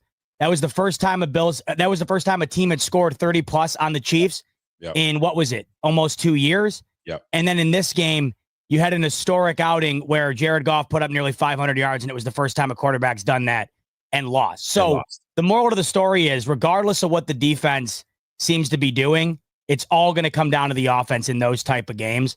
And I think what you've seen in those two games, 2 of the 3, because the Baltimore Ravens game, you saw exactly what I'm talking about. The offense didn't show up and they got cooked. But if the Bills offense shows up, no matter what the defense does, I just feel like they're that good to where they can beat any of those top teams in the league. And you've seen that this season already. They absolutely can. And I don't think if Bills fans are watching this, bro, I don't think any Bills fans is sitting here like that we won't be able to. That offense is going to be the key on what we do. And we have to, frankly, lean into the offense. That's what it's going to come down to, because you certainly can't. I mean, these last two games, is it trending? Is this defense trending to be this is what we're going to allow going forward? Who knows? I don't want it to be a trend, but one thing's for certain, we can lean on this offense knowing that they're going to, 6 games, and we've put up 30-plus games, 30-plus points. 8 straight. Game. 8 straight, for crying out loud. So consistently you can lean on this offense and Josh Allen. And this offensive line has been playing absolutely freaking lights out. Josh has 3 games of no sacks, no interceptions, bro, this boy is that O-line's got Josh playing extremely well. So you got to give kudos to this offense. The reason this offense is able to move the way they've been doing because Deion Dawkins, Spencer Brown, that got nicked up. I hope he's okay. And the rest of his offense, continuity has been keeping it. And that's crazy to me because I used to say, damn the continuity. Get me the best 5 on the line. I don't want to hear anything about continuity. But this continuity right now that's shaping in front of us. We're sitting here going, man, maybe Cedric Van Pran Granger should be the center. And we should move. Bro, this O-line is playing well together. Oh, yeah. And that's what's got me leaning into this offense. Defensively, I'm hoping that they kind of get their act together. Obviously, we get healthier. It'll be great. But I'm not scoffing, man. Those 2 wins against the Lions and the Chiefs is massive. And come this week, power rankings are going to change. I mean, I have to put the Bills right back to number 1. I got to. I mean, the Eagles look damn good too. Yeah, that's where I might go right now. I think only Eagles now. Well, I'm interested to hear what you think on them, but I just think they're the only team right now that you could argue is playing as well on one side of the ball as the other. I think that's what their advantage might be right now. Absolutely. But let's keep it a buck too. They haven't played a guy like Josh. Josh is so damn good, bro. They shut down Lamar. I have to give him credit there. Is Lamar Josh? I don't think anybody's Josh, but I don't know if anybody is Lamar either. It's you and I have always kind of felt the same on those two. Yeah, that's true. I've always had a tough time comparing them. I just feel like they're two different cyborgs, you know? They're fantastic. It's almost like, do you prefer an iPhone or a Droid? There's some people who are loyal to both sides, but they're both, for whoever's using them, they're both insanely loyal and they're both the best in the business. But I can't stand iPhone users. iPhone users think they're so arrogant. They sicken me. Well, we're better than you. I mean, we know it, and that's Android. Well, you know, you play both sides of the coin, though. You got both. You own both. I do own both, but one is I have to use it because of work purposes. But if I had a choice, I'd go Android all day. I'm just saying. Team Android. I'll tell you what, though. Talk to me. You just can't beat the thought of them winning both of those games in two different styles. I think that the Chiefs game, they won it with a collective effort. And I think today they won it on the back of Josh Allen. I'd much rather look back and have the losses be in games where you weren't really necessarily expecting a loss. The only game this year I think you went into the game expecting a loss, Rico, was probably the Ravens game. Just because you had felt maybe at the time the way their offense was playing and that it was in Baltimore, right? But in a way, yeah. Yep. Yeah. These two games, though, the one against the Chiefs and the one against the Lions, that's who you're going to have to beat. And they just found a way. And I think two different ways as well. Walter comes in and says, so the Eagles beating the wild card Ravens puts them above the Bills, who beat both the number 1 seed Chiefs and the number 1 seed Lions? No. I like I said, I think that the Eagles are playing the most balanced football in the league right now. I think that you could argue their defense is playing equally as well as their offense. The Bills right now are very lopsided. I think that's inevitable. And I think that right now you'd probably prefer more of a balance. But at the same time, to your point, Bills offense is playing twice as well as the Eagles offense is. But I just think that the Bills defense right now, it's not playing nearly as well as the Eagles defense is. So. Yeah. Totally agree. And you know what? My man says, I agree with that. Let's kind of switch and flip the script a little bit. I want to go back to the offense and something that really stood out to you. You mentioned it, and I really got to bring it up. So we're looking at the Josh's performance today. 362 yards passing. He completed 23 of his passes. His 23 completions went to Ty Johnson, Keon Coleman, Dalton Kincaid, Dawson Knox, Khalil Shakir, James Cook, Ray Davis, Mac Hollins, Curtis Samuel. So he hit 9 different receivers. One receiver in particular is not in the fold. And I don't even see a target for this receiver. And that receiver is Amari Cooper. Amari Cooper not getting any targets this game. Concerning? Not at all. I'm not concerned about it even a little bit. Last week, Amari Cooper was real solid for the Bills. 6 catches, 95 yards. He was a real reliable target for Josh Allen last week. This week, it was a different game plan. You saw the emphasis on getting the ball to the running backs. You saw the emphasis on using Josh Allen's legs this afternoon. I'm not concerned with it because the Bills have given me every reason, Rico, week in and week out, to not be concerned when one guy just seems to disappear. I mean, they're winning games with Kincaid not on the field, Coleman out on the field. And not only are they winning games, this was all in the midst of this 8-game, 30-plus point win streak here, or scoring streak here. Yep. The Bills throughout the year, it has seemed as though, as we talked about a little bit earlier, it's never been if so-and-so doesn't put up 90 yards and a touchdown, good luck with the Bills having any offensive firepower in the pass game this year. The Bills right now have shown you in a multitude of different ways how they can beat you offensively, whether that's James Cook having an unreal day, whether that's Ray Davis. I mean, we can go back to the Jets game as far as the amount of different ways they can beat you. Think about it like this. Ray Davis had the game of the year for the Bills against the Jets. That was his night. Today, you got to give it to Ty Johnson. Who the hell would have guessed against the Lions on an 11-game win streak? Ty Johnson ends up being the difference. Last week, it was Khalil Shakir and Amari Cooper both coming into tandem to really have a great performance for Josh Allen. They equated to nearly 200 of Josh Allen's passing yards last week. You've also had games like the Seattle Seahawks game where Keon Coleman steps up big. You've had moments where all of a sudden Matt Collins out of nowhere makes an insane catch for a touchdown. It's never been, we have got to get this guy involved or we're screwed. I think, if anything, Rico, it brings a smile to my face knowing Amari Cooper didn't have a target and these Bills just put up 48 points. Because that tells me we didn't even get into the full bag of tricks and this team's touching down on damn near 50. Now, the question is Amari Cooper okay with it? And I hope that he is. I have a feeling that he is. All throughout his career, it's felt like he's been the team guy, and that's why people might kind of get confused as to his overall demeanor because they're not entirely sure how he feels all the time. But I feel like he's been a real team player throughout his career. He's been on some bad football teams. He's on the opposite of a bad football team right now.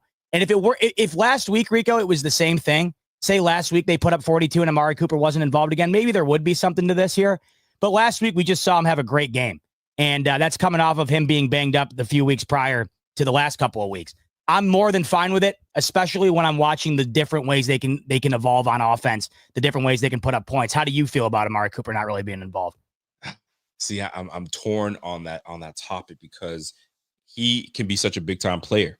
And although he's on a rental. He's a rental, if you want to call it what it is.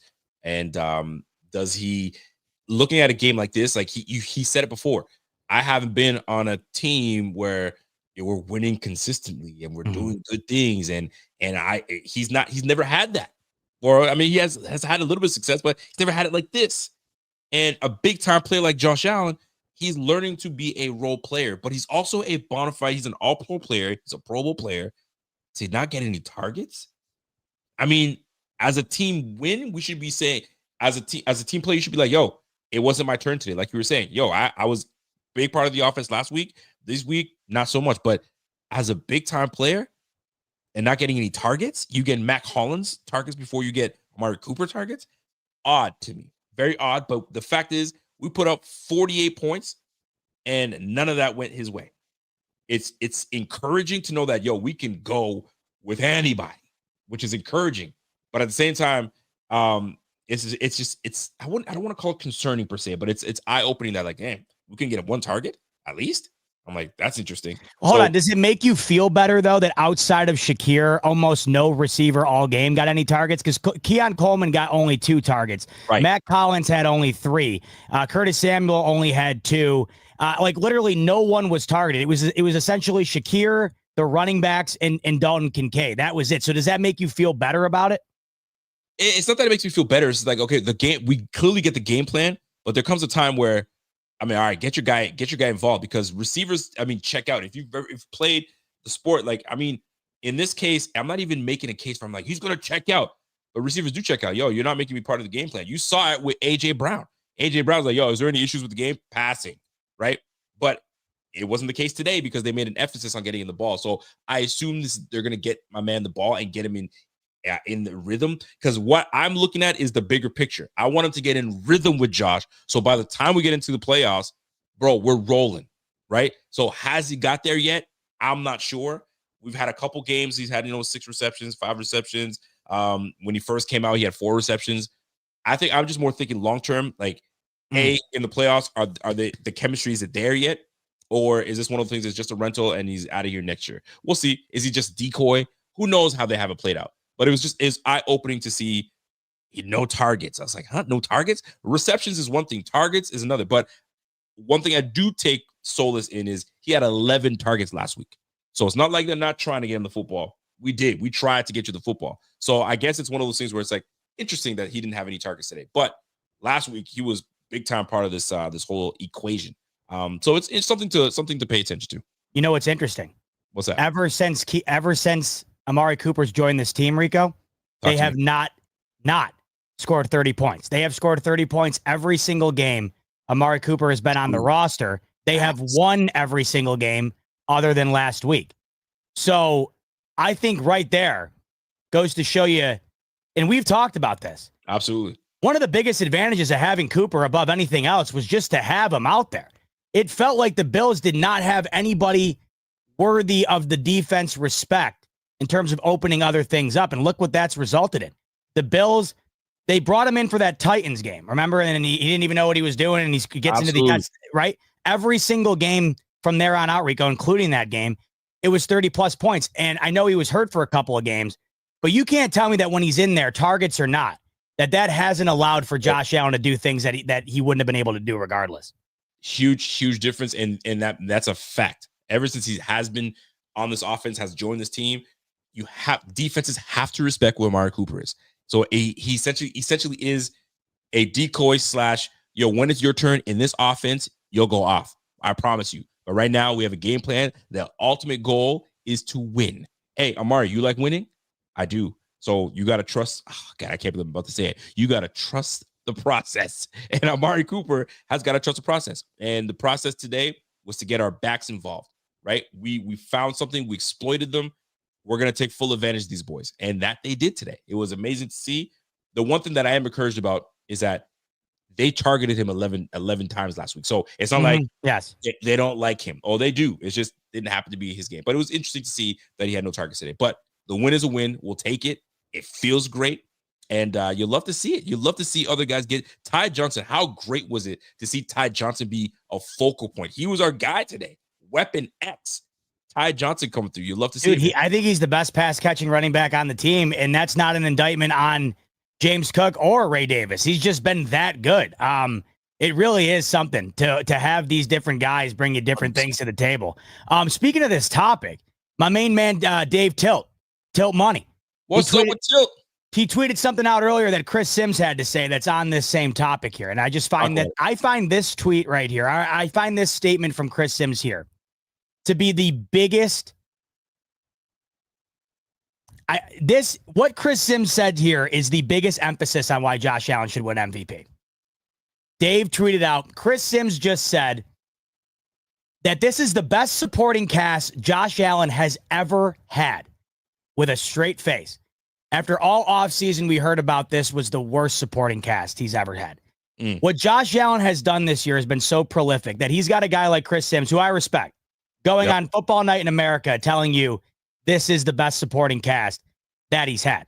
And to some degree, I think when you get past the household name element, Rico, and you get past the expectation element, man, there's a part of me there that feels like there's some argument to be had there because of what the cast is. It's not star power, but it's exactly what I feel like Josh Allen needed.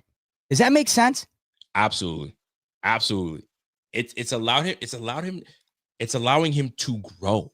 That's the thing. This has been the best thing for Josh Allen. It's allowing him to fully take over as the alpha on the team, the leader on the team, the old head, if you will, on the team. So now there is no, it goes through me. The success of this team goes through me. I take it all and put it on my shoulders. Absolutely, this has been great for Josh. And Chris Sims saying the best cast he's had, and you hear it all the time. It's almost a broken record. I come in here and it's like family. It just feels like family. There's no individuals here. Everyone, we're hanging out at each other's houses, and it used to sound cliche. It used to sound so cliche. Oh yeah, here we go again. No, but when you get close to people, you want to do way more for that person because there's such a love.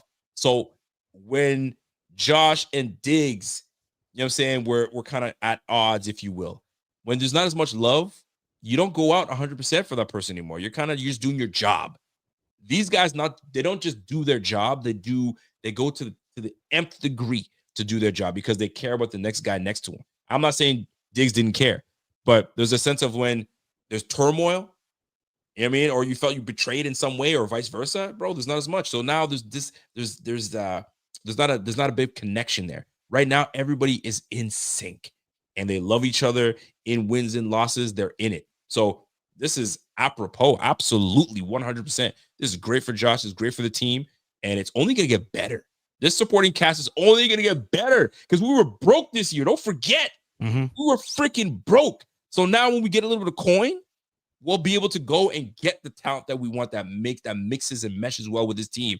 Bro, it's going to be nasty, bro. We're going to get it. And where we need that is on the defensive side of the ball because we know we got to replenish some things. But once we do, it's going to be on. But love to see it. Love the cohesion. Love the family atmosphere.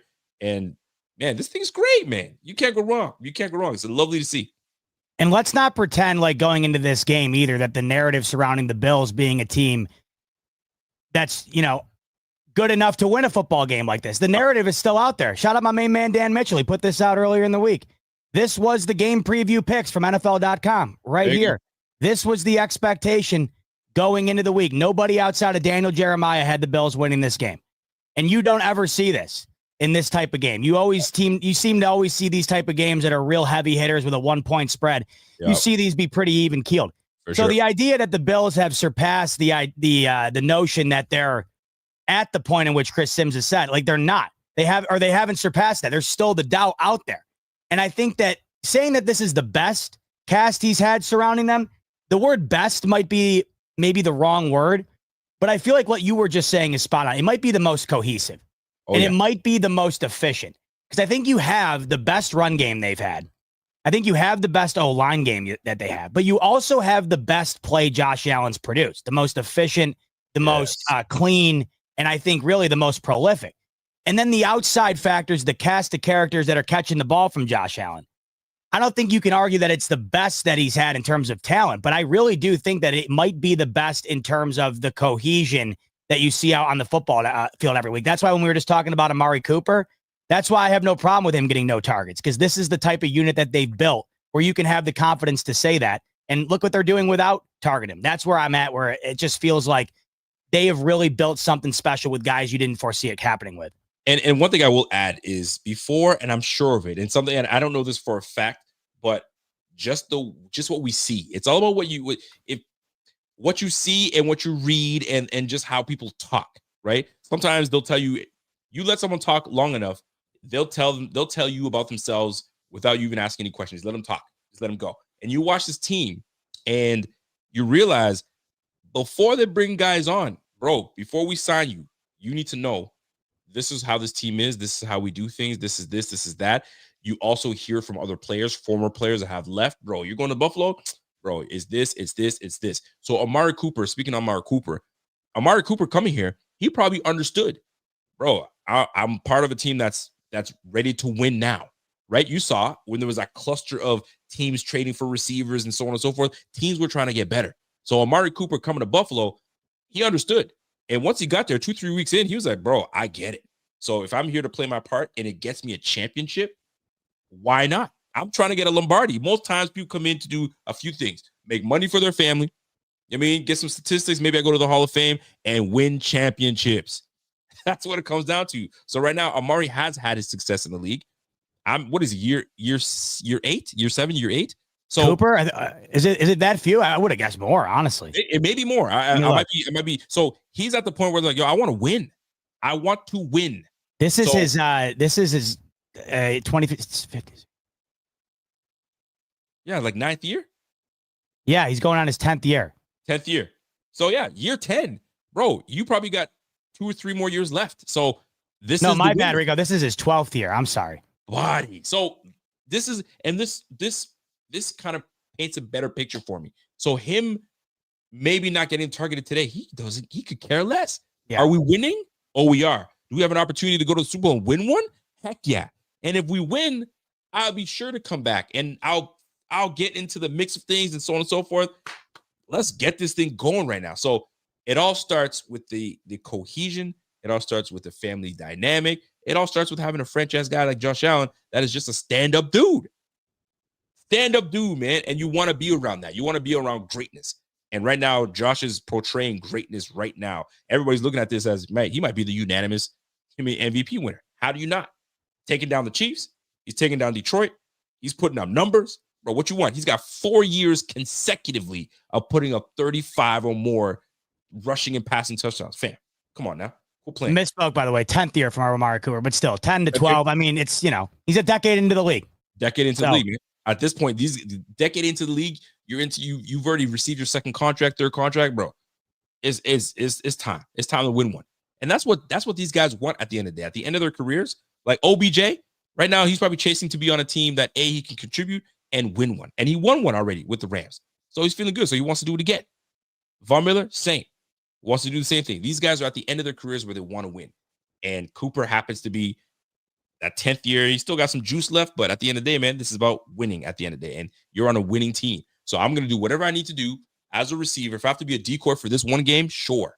Gets us the win, sure. Next game, different mindset, different ball game, different game plan. Like, well, who we got next? Patriots or Jets? I think it goes Patriots, Jets. Patriots.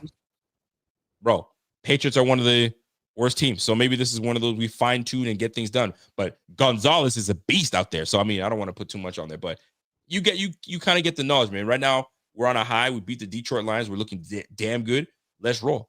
Walter says about the 5th year consecutive 40-plus TDs extended to his own record. Oh, yeah, he's about to get there. Like, what is he at now? Actually, I think after today, he's at 37 touchdowns total. 37. Easy money. He could have had easy 3 rushing touchdowns today. I know if they would have just ran the tush push before half there, you could have added another one to his total. Dude, I didn't understand that. Just what Brady got a little cute there. Yeah, I don't know what he was trying to do. Maybe there was something. I mean, statistically, he was trying to gain. I don't know, but dude, you could have easily ran that sucker in and then did it again. It is what it is at this point. It is what Agreed. It is. But I'm loving everything that I'm seeing from the squad. It's fantastic. Josh is at 3,300 yards passing, almost 3,400 yards, and he's rolling right now. He's fantastic. Can't go wrong. Love to see it. You know what sucked the most in this game outside of anything was Josh Allen's chest pass touchdown getting called back on that BS hole. Talk about another touchdown Allen could have had. Oh my God, Rico. Have you ever seen anything quite like that? No, that sucked that got called back. That is an all-time terrible flag just because we didn't get to have that one count. Nah, it really does suck. But I mean, at the end of the day, you know what's funny? Rev says that's the play that almost cost us. He's right, because once we didn't get that, he went for the pass. Then we got a flag. Then it pushed us. Yeah. back. Oh, sure. Wasn't that the one where Bass missed the field goal? Yeah, of course. That's why it sucks so bad. Is not only did you not feel like you could have gotten 6, then you're like, all right, we'll set up with 3, and you didn't even get the 3. So the Lions missing on the tail end of that really went a long way. I think that was huge. That was absolutely huge. By the way, speaking of huge chat coming in from our guy McDermott in the locker room. I always love listening and hearing what coaches got to say in the locker room. So let's take a listen to our guy, Mr. Sean McDermott, in the locker room after the Bills win against the Lions. It is tough to win in the NFL, man. Tough to win in the NFL. But I'm going to tell you what, this group is resilient as heck, man. Didn't practice, right? Had one practice this week. One practice. No.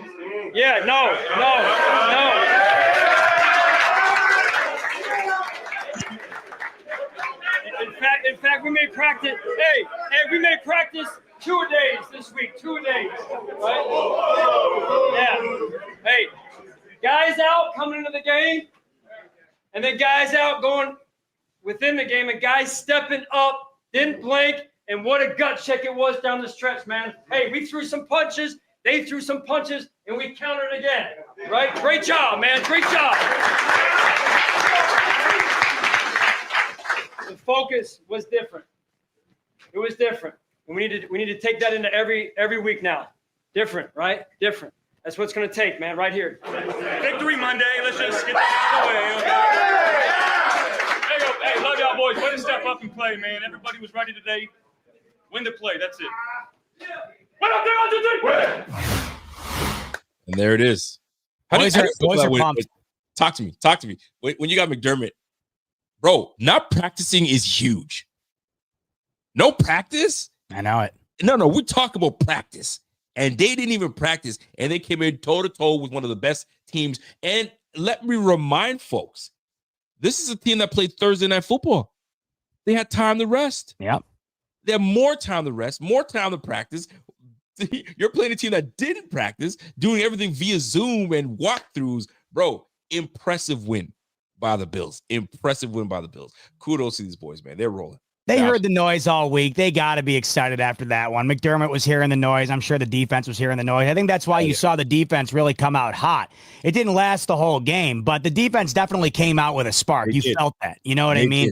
That's a fact. Yeah, when you factor in the rest advantage for the Detroit, you factor in no practicing for the Bills, you factor in the injuries as well. And I know Detroit was facing them as well. But, yeah, I mean, like he said, tough to win in the NFL, tough to beat a team that's on an 11-game win streak at their house. Bills just did that, man. That's as good of a win as you can get. I know that there were some areas that you'd love to clean up defensively. I found it funny in the post-game presser. Josh Allen said that he feels like there's still more that they can get offensively. But, man, yeah, it's tough to nitpick the offense in that game. Tough to nitpick this offense in the last 2 months, really, but definitely a win that they got to be stoked about after what all went down this past week. Well, listen, this is a little bit more from our guy McDermott when talking about Josh Allen's performance. And I mean, listen, I like McDermott, man. I do. And we poo-poo on him sometimes when he doesn't have this defense, you know what I mean, where we need them to be. And obviously when we lose, we hate losing. But I love the guy. Love the guy. And this is him talking on Josh Allen's performance today and what he means to the team. It's the best I've seen him play, and not surprised. When he sets a goal for himself, for the team, he's hard to stop, right? So people have tried, they'll keep trying. It's what we do in this league, and I mean, just incredible performance week after week, and what more can you say? Gotta love it. I mean, he's gushing about his quarterback, man. If not for Josh, bro, this team, Josh is that dude, man. Well deserved. And I'm talking like he won the damn thing already. But is he? How do you not? How do you not give him that? Anyway, listen, man. Big time performance by the Bills today. We got super chats to read, bro. Are you ready? We got. By my estimation, we have 38 super chats from the amazing BF crew. So let's dive in. Buddy, so hold on to your seats, folks. Here we go. Dan Echo. Shout out to my man, Dan Echo. He says, 90-point shootout. We could rip the D. We could rip T-Bass. But fact is, we've beaten KC and Detroit. Lamenting exactly what we were just talking about. That's so great. We've got what it takes to win the big one. We're coming for that Lombardi. Rico, hit it! I got you, Dan Echo. I got you, my G.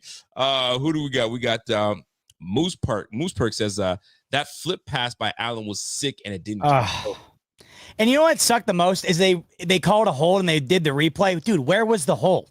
I didn't see it. God, that was a bummer. No, I've never seen anything like that in my life. And Jim Nantz made a joke because Jim Nantz, of course, called the NCAA tournament for almost 3 decades, I think. And he's like, that's one of the best chest passes I've ever called or whatever. I mean, dude, that was insane. Yeah, it sucks that it didn't go through because that would have been nice.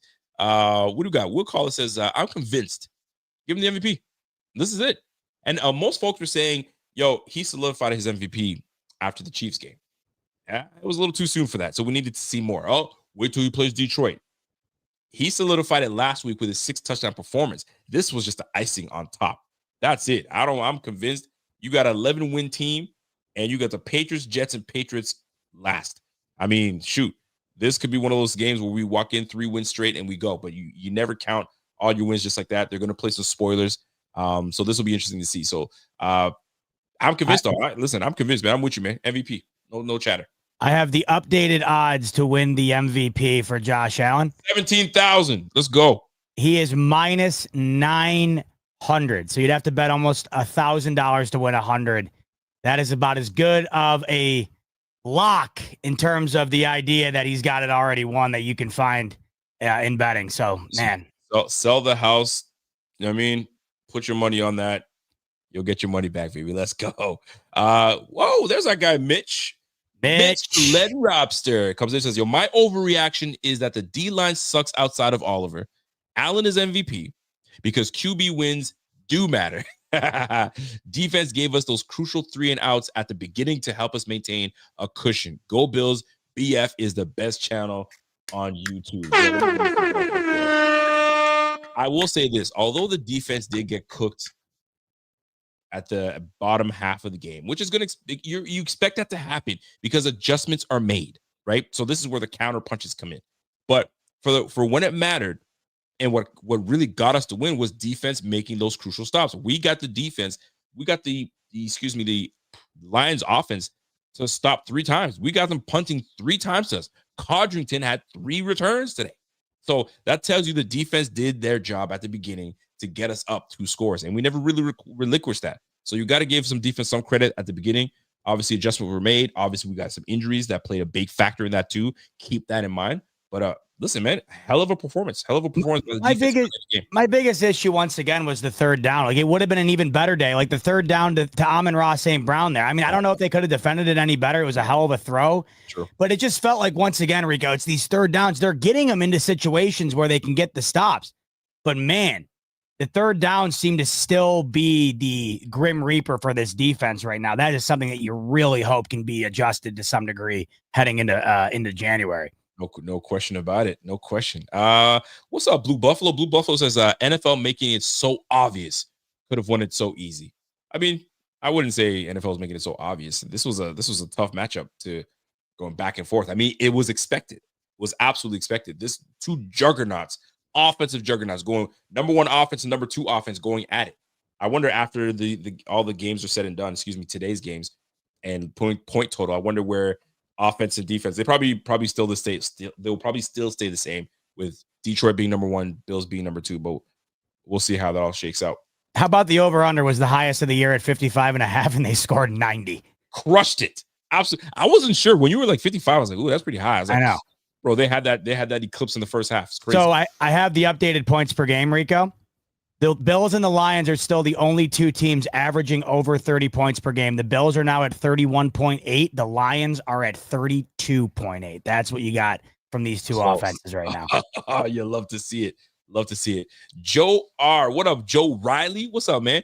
Are we still on the wagon for firing coach? D-line showed up today. Great dub. 17 is Mr. MVP, baby. Nah, man. Listen, we ain't on this firing coach until it really matters. You know where I stand with it. I like to coach, but he's got to get it done. It's Super Bowl or bust for me. Super Bowl or bust. You got to get it. But I'm willing to be swayed. I need to see what kind of performances we get in these playoffs. If he kills it and we get me to the Super Bowl. That's all I want to hear. Super Bowl. Please. That's it, baby. Richie. What up, Richie? Richie says, yo, strap in, boys. My monkeys moving. What the heck? Hold on. My man said, strap in, my monkeys moving fanatics. Damn. 5'9", baby. I don't know what the heck that means. I got a feeling I know, and I'd rather I not know. All right. And appreciate the update, Rich. His monkeys. I didn't know everything's working down there. There you go. It's the blood is flowing. Richard Fresh comes in and says, yo, Pierre got me all twisted. Yo, somebody check on Pierre to see how he's doing, man. We put up 48 points, kidding. Man. That Tito's was probably going down super smooth. Super smooth. Signified Nose says the Lamar D Riders are big mad right now.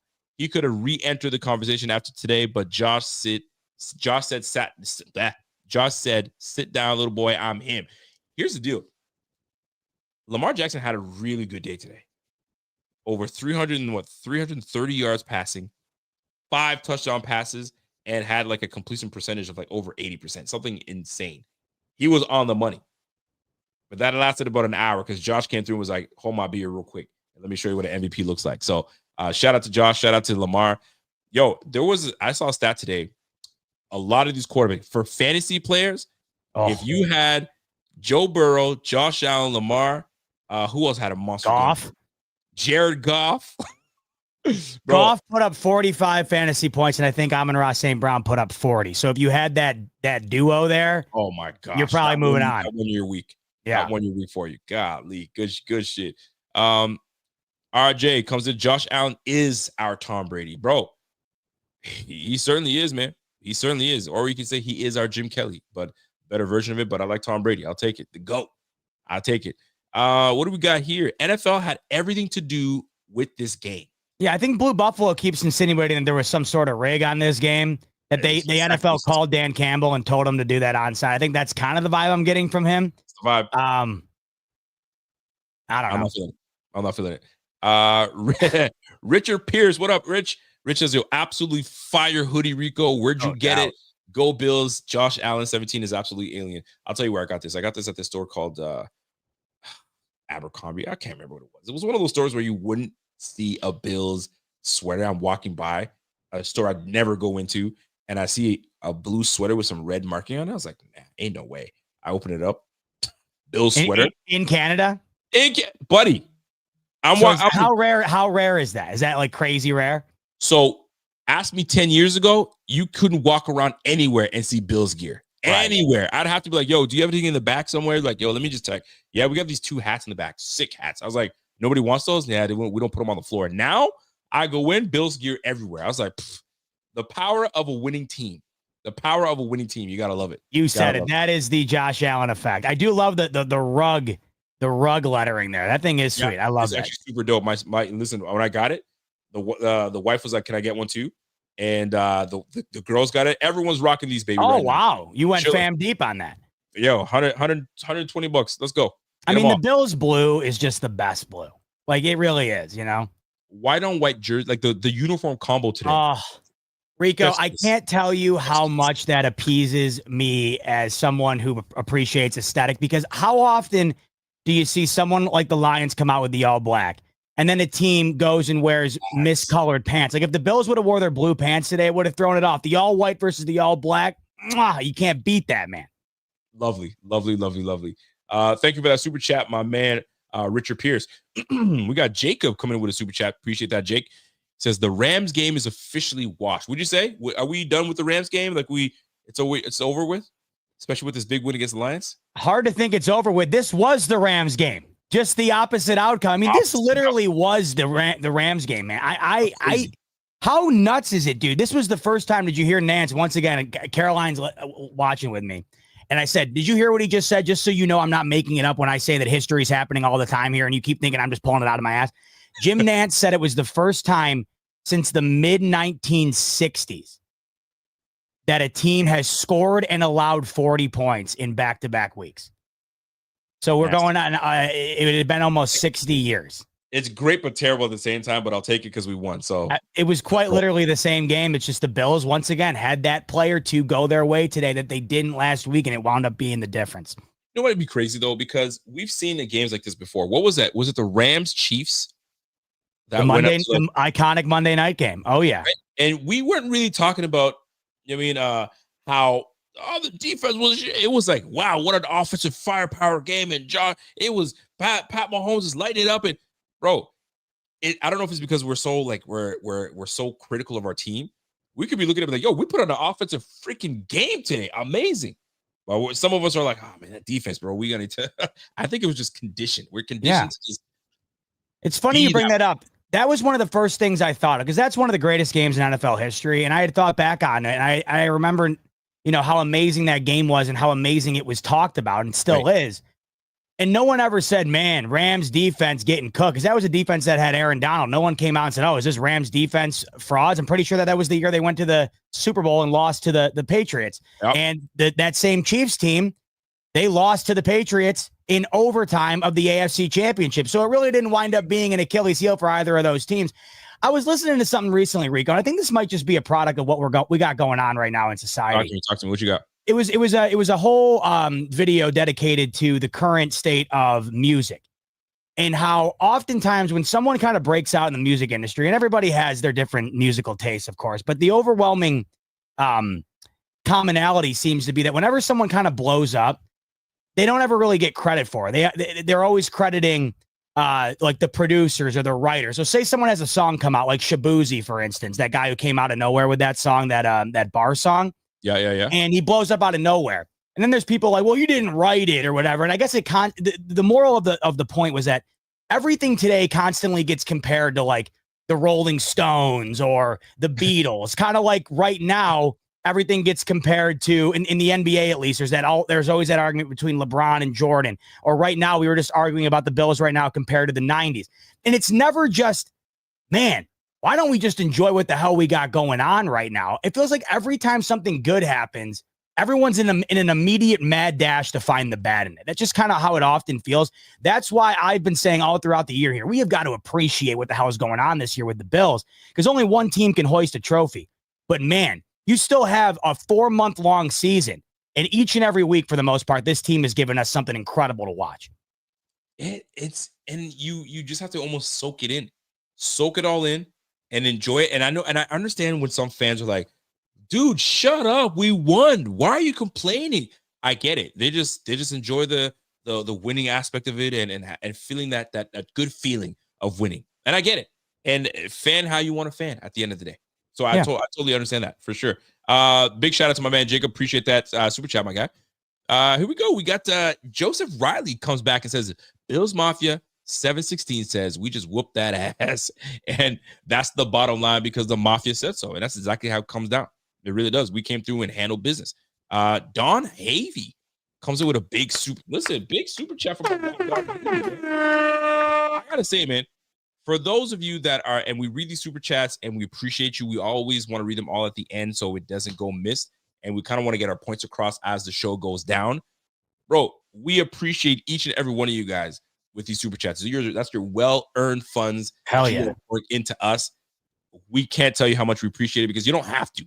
But the fact that you love what Bot looks like and what he sounds like, that, I mean, and you see your boy out here flossing. Yo, we love it, man. We appreciate it. It doesn't go unnoticed, and it goes right back into you guys with the time and all the stuff that we put into it. We appreciate you, love it. And Don Havey, appreciate it, man. Chevy comes in with a $2 super chat. Says Kincaid is about to go on a tear. I absolutely love seeing Kincaid back in the lineup. Mm-hmm. Quiet, but he had 4 receptions for 50 yards. Bro, once that chemistry gets back up there and he's in it and he's feeling good, it is going to be a dangerous offense. Now we got Kincaid back in. Now we got Keon back in. Bro, the Samuel got in some touches today. This offense, bro, like Sims was saying, this might be the best cast he's had. Everyone knows their role, and nobody's indicative of what Amari Cooper could be doing. Bro, give me the ball, man. Why don't y'all give me the ball? Nah, bro. Not a peep, and you love to see it. You know what I love is today Kincaid had a big play and Knox had a big play. Once again, it's just a testament to like whoever's open, whoever's ready to make the play, they're there to make it. It doesn't matter who. And guess what? Jay the Truth just came in and says, yo, what about that fingered catch by Dawson Knox? On cue. Dude, you hit it on the money, and that was perfect, man. It was perfect play call, roll out. Nobody saw it. Josh almost through, but Dawson Knox came in. If Dawson Knox was 6'3", that's an incomplete ball. That's an incomplete pass. My man just put the fingertip out there, brought it back in. That was a huge play for the offense. Massive play. Love to see it. And that play, just once again, in succession, just to give you an idea what Joe Brady was cooking with today, and that was straight gas. It was that play, then the following play, it was the Allen fake draw to the left side. Everyone bit, and he gashed him for 25 yards, man. It was just and that, by the way, Rico, you know, it was that drive where all of a sudden the Lions were back within 10. It wasn't over. The Bills still had to keep their foot on the gas offensively, and I think that was one of the more impressive points of the game offensively.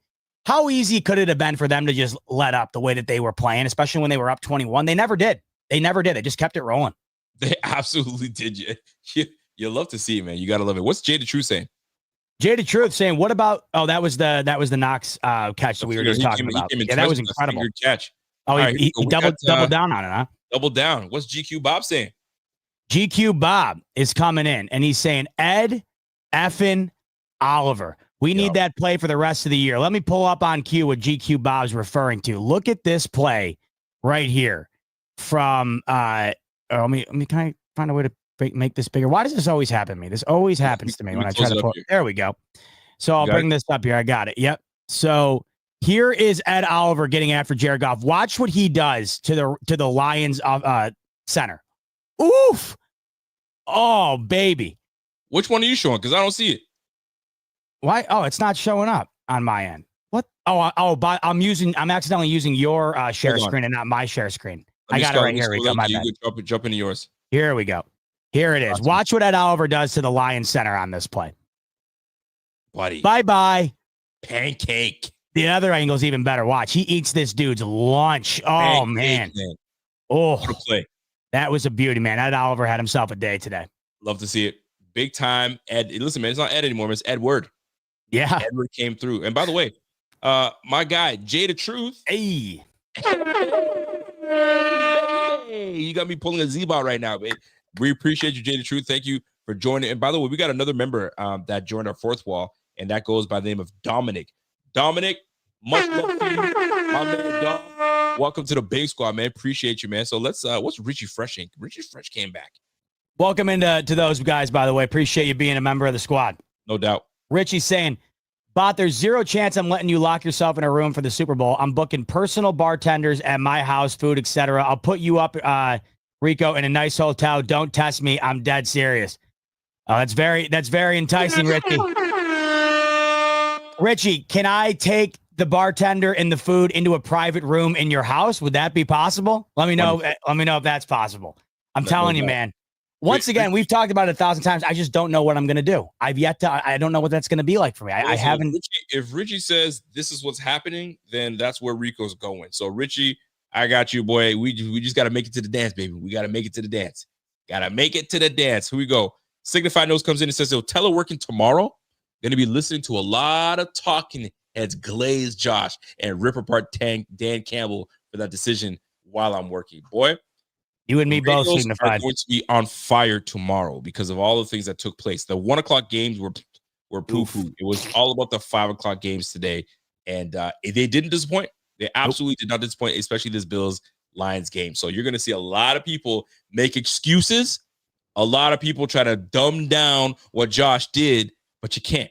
You went against the number one team, and you took him down. Nick Wright, I'll be very interested in seeing what Nick Wright has to say. He's going to have to admit, bro, man, Josh is that dude. Well, he's been, funny enough, he's been very complimentary of the Bills this year. Very. And Josh Allen. I got to give him credit. Because his Chiefs aren't, they're winning, but they ain't got the edge like that.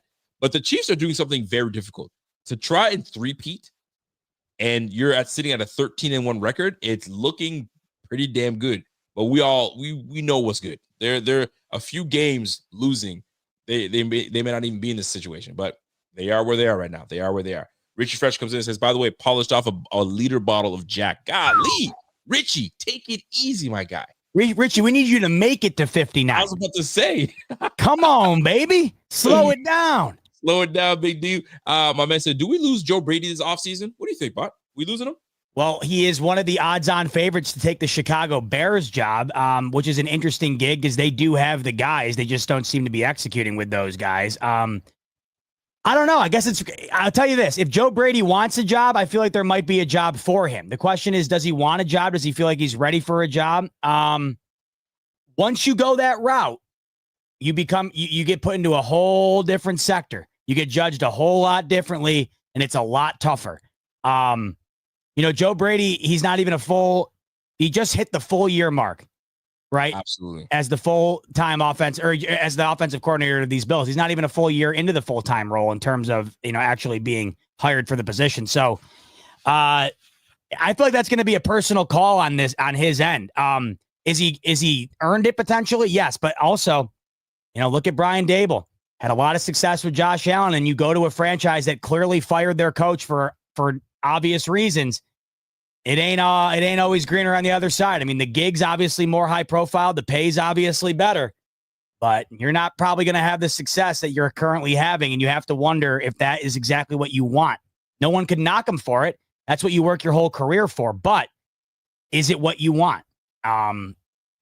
We'll find out. But I think a job will be on the table. Rico, would you agree? The job would definitely be on the table. The only thing I can't see happening, I don't know. We'll see.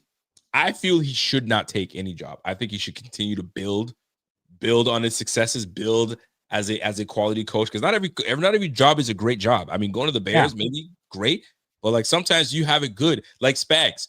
Spags, like, I could have been a head coach somewhere, but I'm gonna stay with these Chiefs because I know I got something good with this defense and et cetera, et cetera, et cetera. So will Joe Brady have offers? Absolutely. Should he take them?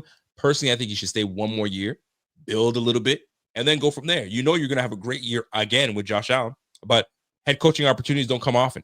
So if he takes it, that means Ronald Curry would be potentially the successor. But I mean, who knows if we're going to give Ronald Curry? Well, right now, somebody else.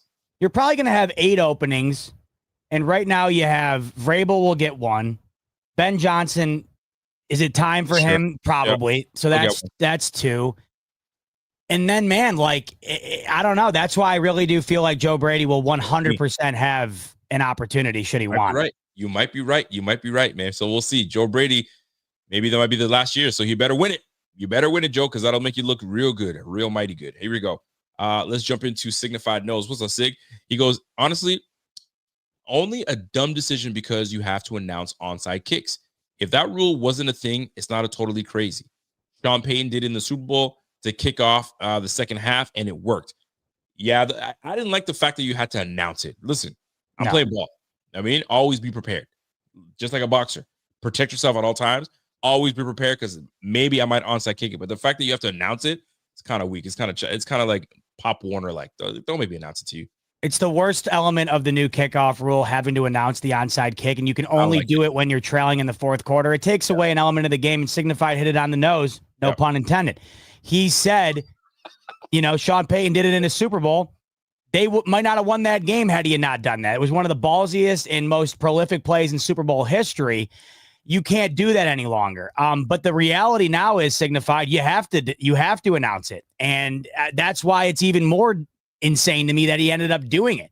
Man, I can't get over how insane that decision was. I just, wow. I cannot wrap my mind around it at all. It's a crazy one. He went for it, big risk, and listen, he missed. He whiffed and he missed, and that's what happens when you take a risk like that. You risk it for the biscuit, and this one he came out empty, absolutely empty. My man Richie says, check both your tweets now. This is what awaits you both. Oh, I got it right here. What you got? This is the setup that Richie would have waiting for us right here. Oh, Richie ain't playing no games. That looks pretty good, Richie. Richie. I can't lie. Although if we're gonna come over, you're gonna have to upgrade that to 100-inch, like Rico's got over at the crib. You got to ante up, baby. You got to ante up, baby. But Richie, I'm in, baby. Looking good though, Richie. Is that inside? It looks like a nice outdoor bar with that it's inside. It's got an outdoor vibe, but inside. I'm loving that. I love what I see too. That's a great setup. By the way, we got to give a shout out to Jesse Snow. Hey. Just became a member of the Bills, the Buffalo Fanatics. We appreciate you. Much love. And keep it coming, man. If you guys want to join, it's very simple. www.supportbf.com. You can support through there, or you can become a member right here. I think you got to just hit at the bottom of that screen and becoming a member. It gives you all the options. So go ahead and jump in there and come support. Brandon Wright. Are the defensive woes attributed to Babbage, McDermott, personnel, or other? What will it take to get this damn pass rush and any kind of consistency to a consistent level? Listen, it's a combination. It's not one or the other. It's just circumstances as well, right? We have guys coming back from injury. Dwayne Smoot coming back today, tinkering with the defensive line. We got a much better showing, right? We have guys that are healthy, getting their legs underneath their feet. A lot of those things are an attribute to how this defense has been playing, but you can't pinpoint it on one or the other. Everything's just got to be working in. Everybody's got to do their 111th.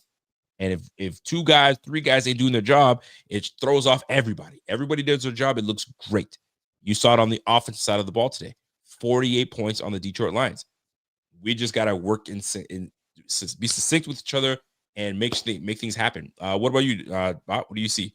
No, because I think that the issues that we do see are unfortunately the same issues that we've seen throughout time with McDermott. Now, the issues in totality with the defense with McDermott throughout his time here have been very minimal. But when you do find the issues to rear their head, they often seem to be the same. And that is that soft zone kind of getting picked apart. And especially in moments where you're kind of scratching your head, like last week on that 3rd and 17, why are we only defending the first down marker as opposed to the yardage ahead of that? Why are we playing as if they're going straight for the first down when they could be playing to get into field goal range or to make that 4th down easier, which is what they did, the 13-second moment?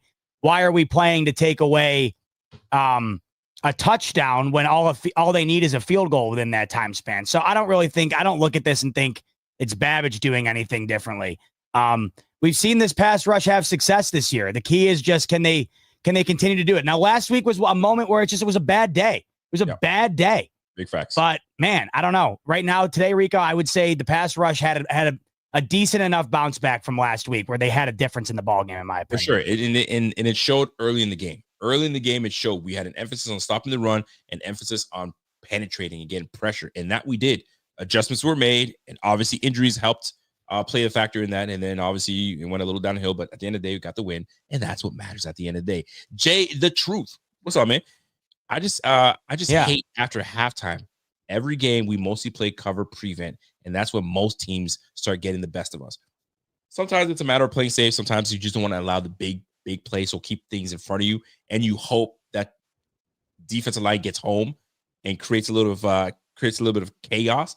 But you're right, though. Sometimes we let off the gas of being aggressive, which allows teams to get back into the game and dink and dunk their way back into a game. Sometimes you want your team to be aggressive all the time, but I mean, pick and choose when you want to, and hopefully your game plan and your one guy one-on-one beats the other guy. That's what it comes down to at the end of the day. Beat the other guy ahead of you. I agree with this take from Jay to Truth. It's like what we were talking about on Friday night, Rico, back to what Chris Sims had said. Remember when Chris Sims had mentioned how he had felt that knowing Josh Allen's on the other side should allow you defensively to take more risks than you would if you didn't have a Josh Allen. It did feel like in the second half in this game, it just was like, all right, take your yardage. Everything was easier for them in the second half, it felt like. That has been my one complaint with McDermott above anything else, is that type of defense. You know, something stood out to me the other night in the Niners-Rams game Thursday night, where on the final play of the game, you know, the Niners were looking to get something going to try and potentially win or tie the game or whatever. And the Niners sent the house in a situation where you primarily play prevent. I just think that you got to switch it up a bit. I don't know why they all of a sudden just completely back up when they're up by a couple of scores. It does seem to be something that happens far too often, and it pisses me off. It does happen far too often. It's like it's expected. It's like, come on, guys, don't waste the time. What we just did offensively to now get Josh back in there. Yo, smoke him and keep smoking him. But it is what it is. PVC fan, what up? Says, when do you get a little concerned with the lack of Cooper in this offense? You need a big player to make big plays at some point. Can't just be Josh. I mean, we didn't necessarily need Cooper today. And that's what we were talking about earlier. Everyone knows their role. Cooper was really involved in the game last week. 11 targets. I think he was the most targeted receiver on the squad. And this week, he wasn't. This was get the running backs involved. And you saw Ray Davis contributed. Ty Johnson contributed. James Cook contributed. I mean, it was great to see all three of your backs be big-time contributors in your win today. You got to love it. And sometimes it's just the way the game plan is made. We saw something. We attacked it. It worked. We got the win. And it just happened that Cooper wasn't in it. But something you do pay attention to because you traded for the guy. So you want him to be involved. But it just happens it wasn't this game. Yeah, I just can't be upset with it because the production that you might have anticipated from Cooper today, you got from the most unexpected guy in Ty Johnson. It's just the way some games go. Like we said earlier, if Cooper didn't have a game last week where he was involved, maybe you could have an argument there. But I just think today was one of those days where other things were working better and there was just no need to force it. That was one of the biggest criticisms of the Stephon Diggs Bills era, the forcing it to Stephon Diggs when it didn't feel necessary. That was one of the biggest indictments on the offense. It just felt like they were doing things at times that weren't conducive to moving the ball and winning games, but to getting guys involved for the sake of doing so. The Bills aren't like that right now. So I have no concern about it whatsoever. If Cooper was open and Allen had him, he would have hit him. That's just how I see it. There was no emphasis on not getting him the ball. It wasn't the way it went. Big facts. I love it. And by the way, we could be the Indianapolis Colts, just throwing the game away. Literally. God, that trick play, pick six. Did you see that shit? Yeah. You want to talk about bozo plays? I mean, that one right there. We could easily be the Indianapolis Colts, but we're not. And we're looking great for it. Josh Richardson, what up? He says, it's a different year, Rico. We're smoking the Pats and the Jets, and I hope so. I hope we smoke them, pack them up, put them away, man. I hope that's what we do. James Payne, the comparison between the 90s teams and today are like comparing gasoline and jet fuel. both great in their own ways. Let's just enjoy and appreciate Josh and company in the moment. Happy holidays, guys. Hey, listen, I can't go wrong with that. I like it. Well said, James. I won't dispute it. I like it. Enjoy them for what they are. I like it. Well said, James. Well said. Signified Note says, my dad and I keep going back and forth on it. Would you rather get the 1 seed, play less games, but probably have to play the Ravens, or get the 2 seed, play more games, but probably end up avoiding the Ravens? That's a great question. How do you feel about that, Bob? Yeah, I've been thinking about this one as well. So if it were to kind of go the way it looks like it might go right now, it would be the Bills playing the Broncos. Then the Chiefs would have the week off, obviously. Yep. And then I think it would be Houston hosting Baltimore. And then if Baltimore wins that, it would then be Bills Steelers. Should the Steelers beat what would I think be the Chargers? Right. It would be Bills Steelers in Buffalo. Then it would be Baltimore in Kansas City. There's something to be said there. I think there's something to be said there. Yeah, I think part of me wants that 1 seed just because how could you turn down not having to play a playoff game and be guaranteed the divisional? But man, there's something that also tells me that I would very much like to avoid the Baltimore Ravens, who I think have an offense capable of doing what we saw today and last week. So I think that's a pick your poison type scenario, Signified. But I'll tell you, the way things are looking, it's very much looking like it's going to be that 2 seed scenario. And if that ends up being the case, then I guess that's a really good consolation prize to have. Listen, I'm not even going to add to that because it's exactly how I look at it. And sometimes things happen for a reason. I'm a very big proponent of that. Maybe we weren't meant to have the number 1 seed because our destiny is to actually play the 3 games, be warmed up, ready to go, do the damage, and then do what we need to do. What needs to be done. And if we have to face the Chiefs in their home for the division and to take them down, maybe that's just destiny. Maybe that's how it's supposed to be. But 1 game at a time. 1 game at a time. What do we got? John Wozniak, mortgage specialist. What's up, John? John comes in and says, boys, how the hell are we gonna watch? How the hell are we gonna watch the Bills in the Super Bowl? Cardiac events waiting to happen. Nervous breakdowns. Maybe I should start dating a doctor to watch the game to prepare. Listen, every game, every Bills game, you're sitting there. Jeff King are texting back and forth and during the game, and he goes, I can't sit down. I can't chill because I'm clenching my butt cheeks. I'm doing all this stuff. I just can't. I got to make sure that this team wins, and I'm not going to be comfortable until I see 000 on the clock. I can't do it. And obviously, there's a few other F-bombs here, F-bomb there's, but other than that, it was a great time. It was a great time. What do you got to say about John Wozniak? How do you feel with that? I mean, yeah, 48 points scored, and as we talked about earlier, you're clinching your ass cheeks to the final second of the ball game. It's craziness. I think you saw today exactly why everyone wants the Bills and the Lions to meet in the Super Bowl, though. If that was a Super Bowl, would that not be the most high-octane Super Bowl ever? Insane. It's hard to imagine if they met again, Rico, it wouldn't be something similar. That's what these two offenses have. So, like we talk about all the time, and to John's question, I don't know what I'll do in a Super Bowl, man. It would be impossible for me to imagine not having a panic attack. Truly, I just don't know how I'm going to avoid it. Just know someone. And listen, you're good. You got a nurse for a wifey, man. So she's good. If something happens to you, mouth to mouth, get yourself back. She's going to have to be on call the whole time, no doubt. Absolutely, no question about it. Speaking of on call, my man called in and said, "Hey, Brian Rock, excuse me, welcome, and we appreciate you talking love." You have no idea how much it means to us, honestly, because we've been building this thing for so many years. And the fact that you guys have enjoyed this content and you want to support the channel, love it. www.supportbf.com is that simple. Or right on the bottom of your chat, there's an option for you to be part of a member. So go ahead and jump in on there if you feel insight to do so. Appreciate it very much. So Brian Rock back in the building says, hey, the Bills have taken down the number 1 team in the AFC and NFC. What's that say about us? It means we're ready. We're ready. Let's go. Nothing more to it. Nothing more to it. We're ready to go. Bring it on. That's the way I look at it. Cody Benz. What's Cody Benz saying? 2 straight games in a dome. Defense will be better when we get back in that Buffalo weather, big dubs. Maybe there's something to that. I mean, I think there's a reason why the offense also scored 42 plus points in back-to-back games being in the dome. You saw what the offense is capable of doing in there. But yeah, The defensive or the weather definitely seems to lean in the Bills' defensive advantage more than anything else. I think that the teams like the Niners, for example, coming from the West Coast and playing in that, you saw they wanted nothing to do with it. No and doubt. then, so I think there's something to that, but they're going to be playing the Super Bowl in a dome. So Louisiana, get used to it. Louisiana, baby. Let's go. What do we got? Tyler Marshall comes in and says college football related. Thoughts on the Heisman winner? Yeah. Let me tell you, listen, I didn't care who won the Heisman, but the one thing that pissed me off, and I was super annoyed, and we talked about this, I don't want to talk about too long, but everyone stands up for my man that he won the Heisman. The only person that didn't stand up and had to be prompted to stand up was his old lady, his girl.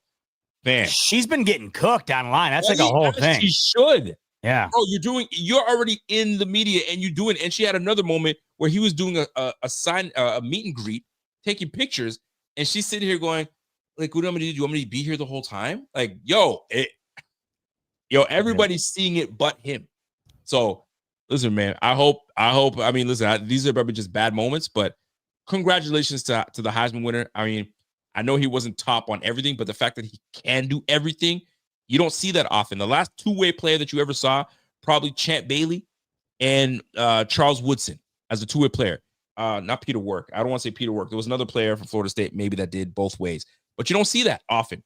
The guy does it at a high level. Got to give it to him. Yep. Genty could have got it too. Genty easily could have got it. But it was a two-man race. I don't know why Gabriel wasn't there. Gabriel wasn't even the better quarterback. Shedeur Sanders was a better quarterback than Gabriel. That's just me though.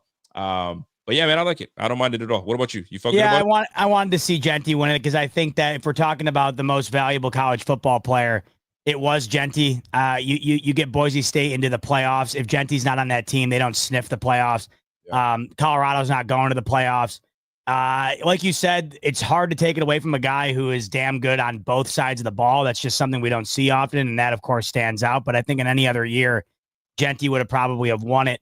It doesn't really bother me all that much, though. I mean, you're talking about two guys that I feel like were deserving. I feel like I would have leaned Genty just because of how the team was able to succeed because of him. And I just don't think Colorado had that same level of success because of Travis Hunter. Fair point. Fair point for sure.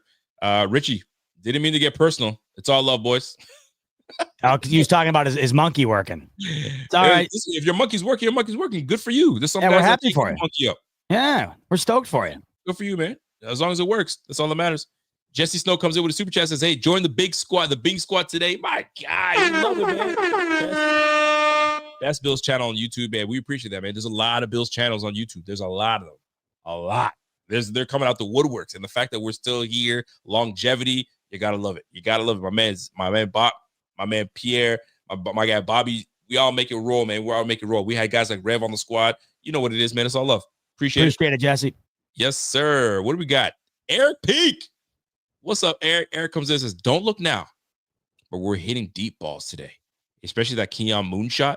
Y'all better pray. Facing that, Dot versus for JA17, 30% higher today. I mean, shoot, I'll take it.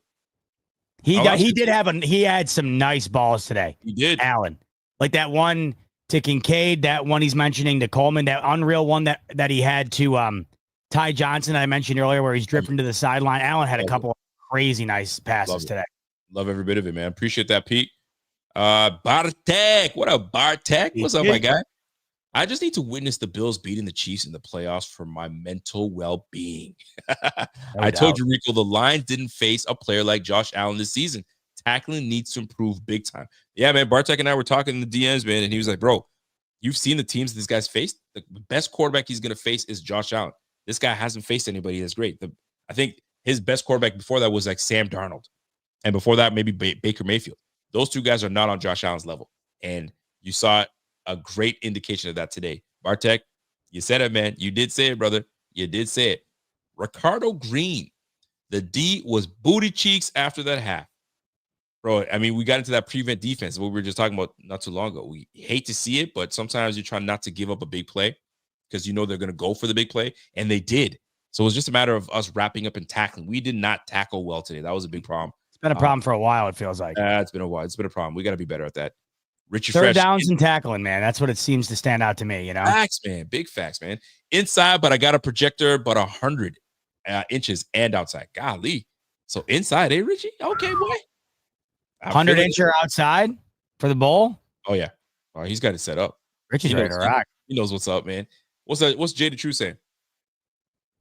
Jada Truth. They don't want us to prosper because every good coach, they magically get a head coaching job offer as soon as we start to peak. Don't it seem just a little sus? Well, that's just the nature of the NFL. I mean, when the teams get good enough to have guys, when the teams get good enough and they have coaches that are coaching this team to that success, they're inevitably going to be poached for jobs on teams that aren't nearly having that success. You see it year in and year out. It happens every single year, and it'll happen again this year. That's why Joe Brady's in the conversation. I mean, if the Bills had the year offensively that everybody thought they were going to be, no one would say Joe Brady's going to be getting a job this upcoming season here. It just wouldn't be a thing. But you gotta factor in, like, the Brian Dable situation would be something I would consider if I'm Joe Brady, because Brian Dable, many would argue, is the better coach of the two. Obviously more longevity there. And you see the results of coaching a team that is not good. And there's no other way to put it. There's no coach that's going to be able to overcome a lack of talent to the level that the Giants have a lack of talent. Now, where I find the Bears' job to be interesting, Joe Brady gets a second-year first overall pick in Caleb Williams that everyone thinks can be one hell of a quarterback if he gets to his potential. They have a hell of a cast of characters around him offensively. And then defensively, we know what the Bears can be, which they're always typically, and that's, a damn solid defense. That's an opportunity if I'm Joe Brady I'd consider. But, man, some of these other jobs, like say Dable gets let go, say the Giants open up, the Jets open up, the Jags. I don't know, man. I think I like what I'm doing in Buffalo. I understand money's a big factor. I understand the job itself. But, man, Rico, I was talking to Caroline about this the other day when we were just talking about jobs. Yep. I've always valued happiness and my love for what I'm doing over the value of dollars that I'm getting in return for something that I'm doing. And if I ever had to choose between the two, I would always choose the job that makes me happiest and that makes me feel the most fulfilled. I would never take dollars over happiness.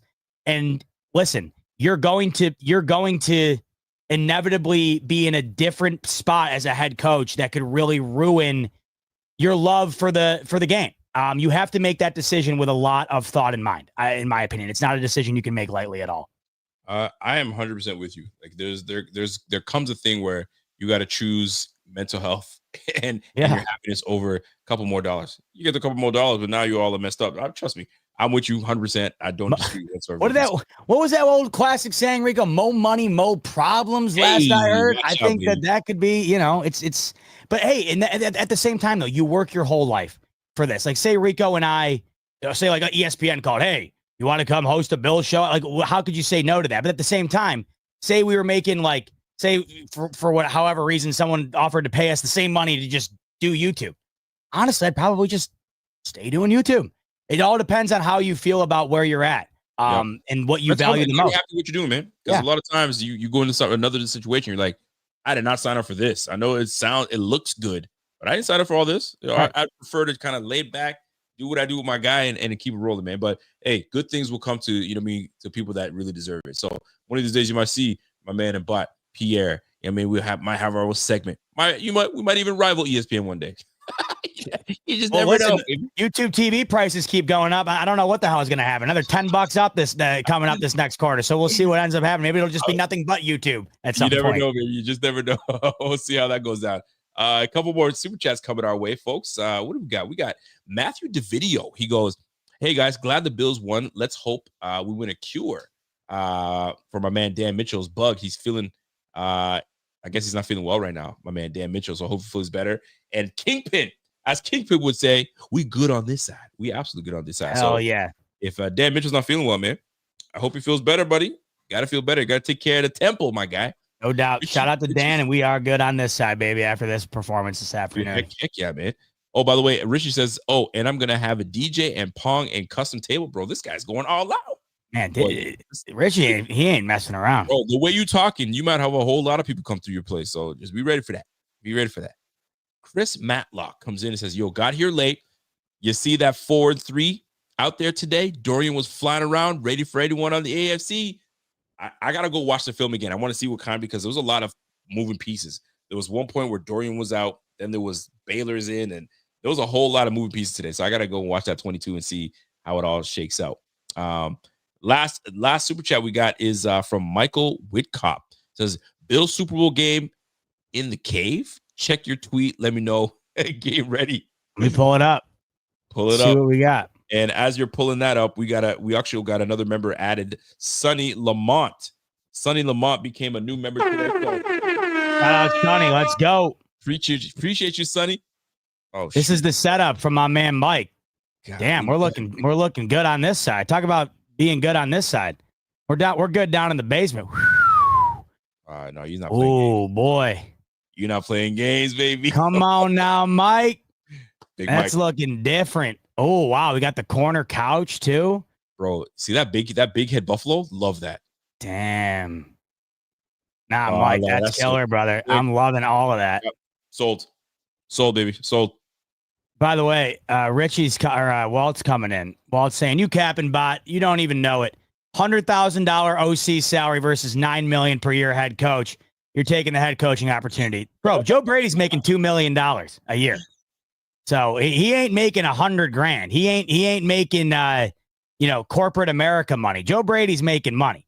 Like I mentioned earlier, it depends on how much you value the money. Yeah, that would be a huge factor. Jumping from $2 million to $9 million. I mean, hell yeah, that's a huge factor. But is the $7 million going to be worth never being at home, being the face of the franchise? Every failure of that franchise falling on you, and a franchise like Chicago, who hasn't had any success my entire life, that's all going to fall on you. Is there going to be another opportunity if it all goes wrong? Do you want to uproot and leave from Buffalo? Do you want to move away from the good thing you have going here? Do you think you're ready for that opportunity? There's a lot of things in mind. Yeah, that $7 million difference, that's going to be the biggest thing you weigh, but it's not like he's giving up a minimum wage job for the CEO money. He's doing just fine. He it's something you gotta consider, no doubt. Joe Brady, listen, he's gonna have his opportunities, but like you have to really weigh it. Like you said, I'm happy with Josh, and I'm doing great. I might even get a pay raise for what I'm doing with Josh Allen if I decide to stay. Sure. So like, why would I? I get to work with the best quarterback in the game. The big family oriented place. Like, why not? But opportunities that come your way don't often come. Head coaching jobs, people vie for those positions, but like, how much do you value it? And if it's really meant for you, it'll come your way, right? And you got to find the right destination. That's all about that. You got to move your family, all that stuff. So, I mean, we'll see. I mean, listen, Chicago is going to get Cliff getting another head coaching opportunity. I've been hearing that. Crazy to me. I'm paying attention to the Washington Commanders, though. How good are they going to be down the stretch? Today, Right. They looked all right. They won today. But we'll see. We'll see, because his offense usually tails off, and they kind of figure them out. So far, they're doing all right. But yeah, man, always good to see. Man. So what else you got, Bob? Because I got it down. I feel good about this, man. Feel good. Feeling great. Feeling real great. That was a great W. Got 3 games coming up that you're thinking are 3 winnable games. What's this? I'm not talking about Drew Brady. I'm talking about you. Well, when the hell did I say I was going to go coach the Chicago Bears? No, he's talking about we were talking about the ESPN job, man. Jesus, Walt, if ESPN wants to pay Rico and I $9 million, I'm packing my bags tonight. I mean, come on. Jeez. Let's go. Walt thinking he's got the most profound argument of all time over here. Yes, Walt. Yes, I will take the $9 million. Yes, I absolutely will. Yes. That's funny. I like that. Come on. John Wazak comes in and says, prediction. Bills are making the Super Bowl, and it's going to come down to a kick for the win. Does Bass make it? Heck no. We're going for fourth down. We're going for it. I mean, he made a couple of big kicks after that miss. It's once again, the problem with Bass is you're never trusting of him. That's the problem. You just don't have faith. You want to talk about clenching your ass. You're clenching your ass every time T-Bass is lining up for a kick. Oh, heck yeah. So you just hope, all you can hope is it doesn't burn him. No doubt about it. Walt, we love you, brother. You know it. And hey, Walt, you want to work out some way for us to get that $9 million deal. Listen, give us a ring. Broker it. Make it happen. Make it happen. I'll move the whole family from freaking Nova Scotia. We'll go. Where are we going? We're going to Idaho? Is that where you guys want to camp out? You can move me to the Galapagos. I don't know what. You can move me to Guantanamo. I'll do that show for $9 million out there. I'm ready to rock. Let's go. Just make sure Z-Bot's Wi-Fi is strong, because he's gonna lose his shit if it's not. No doubt. Just make sure we got it. the Ethernet cables all set up, Walt, and I'm following you anywhere. Listen, but no, I'm good, brother. That was great. That was a great show. Listen, we've had 2,600 people consecutively. Dude, do me a favor right now for those that are watching right now. Smash that like, hit that like. If you have not shared this stream, go ahead and share it.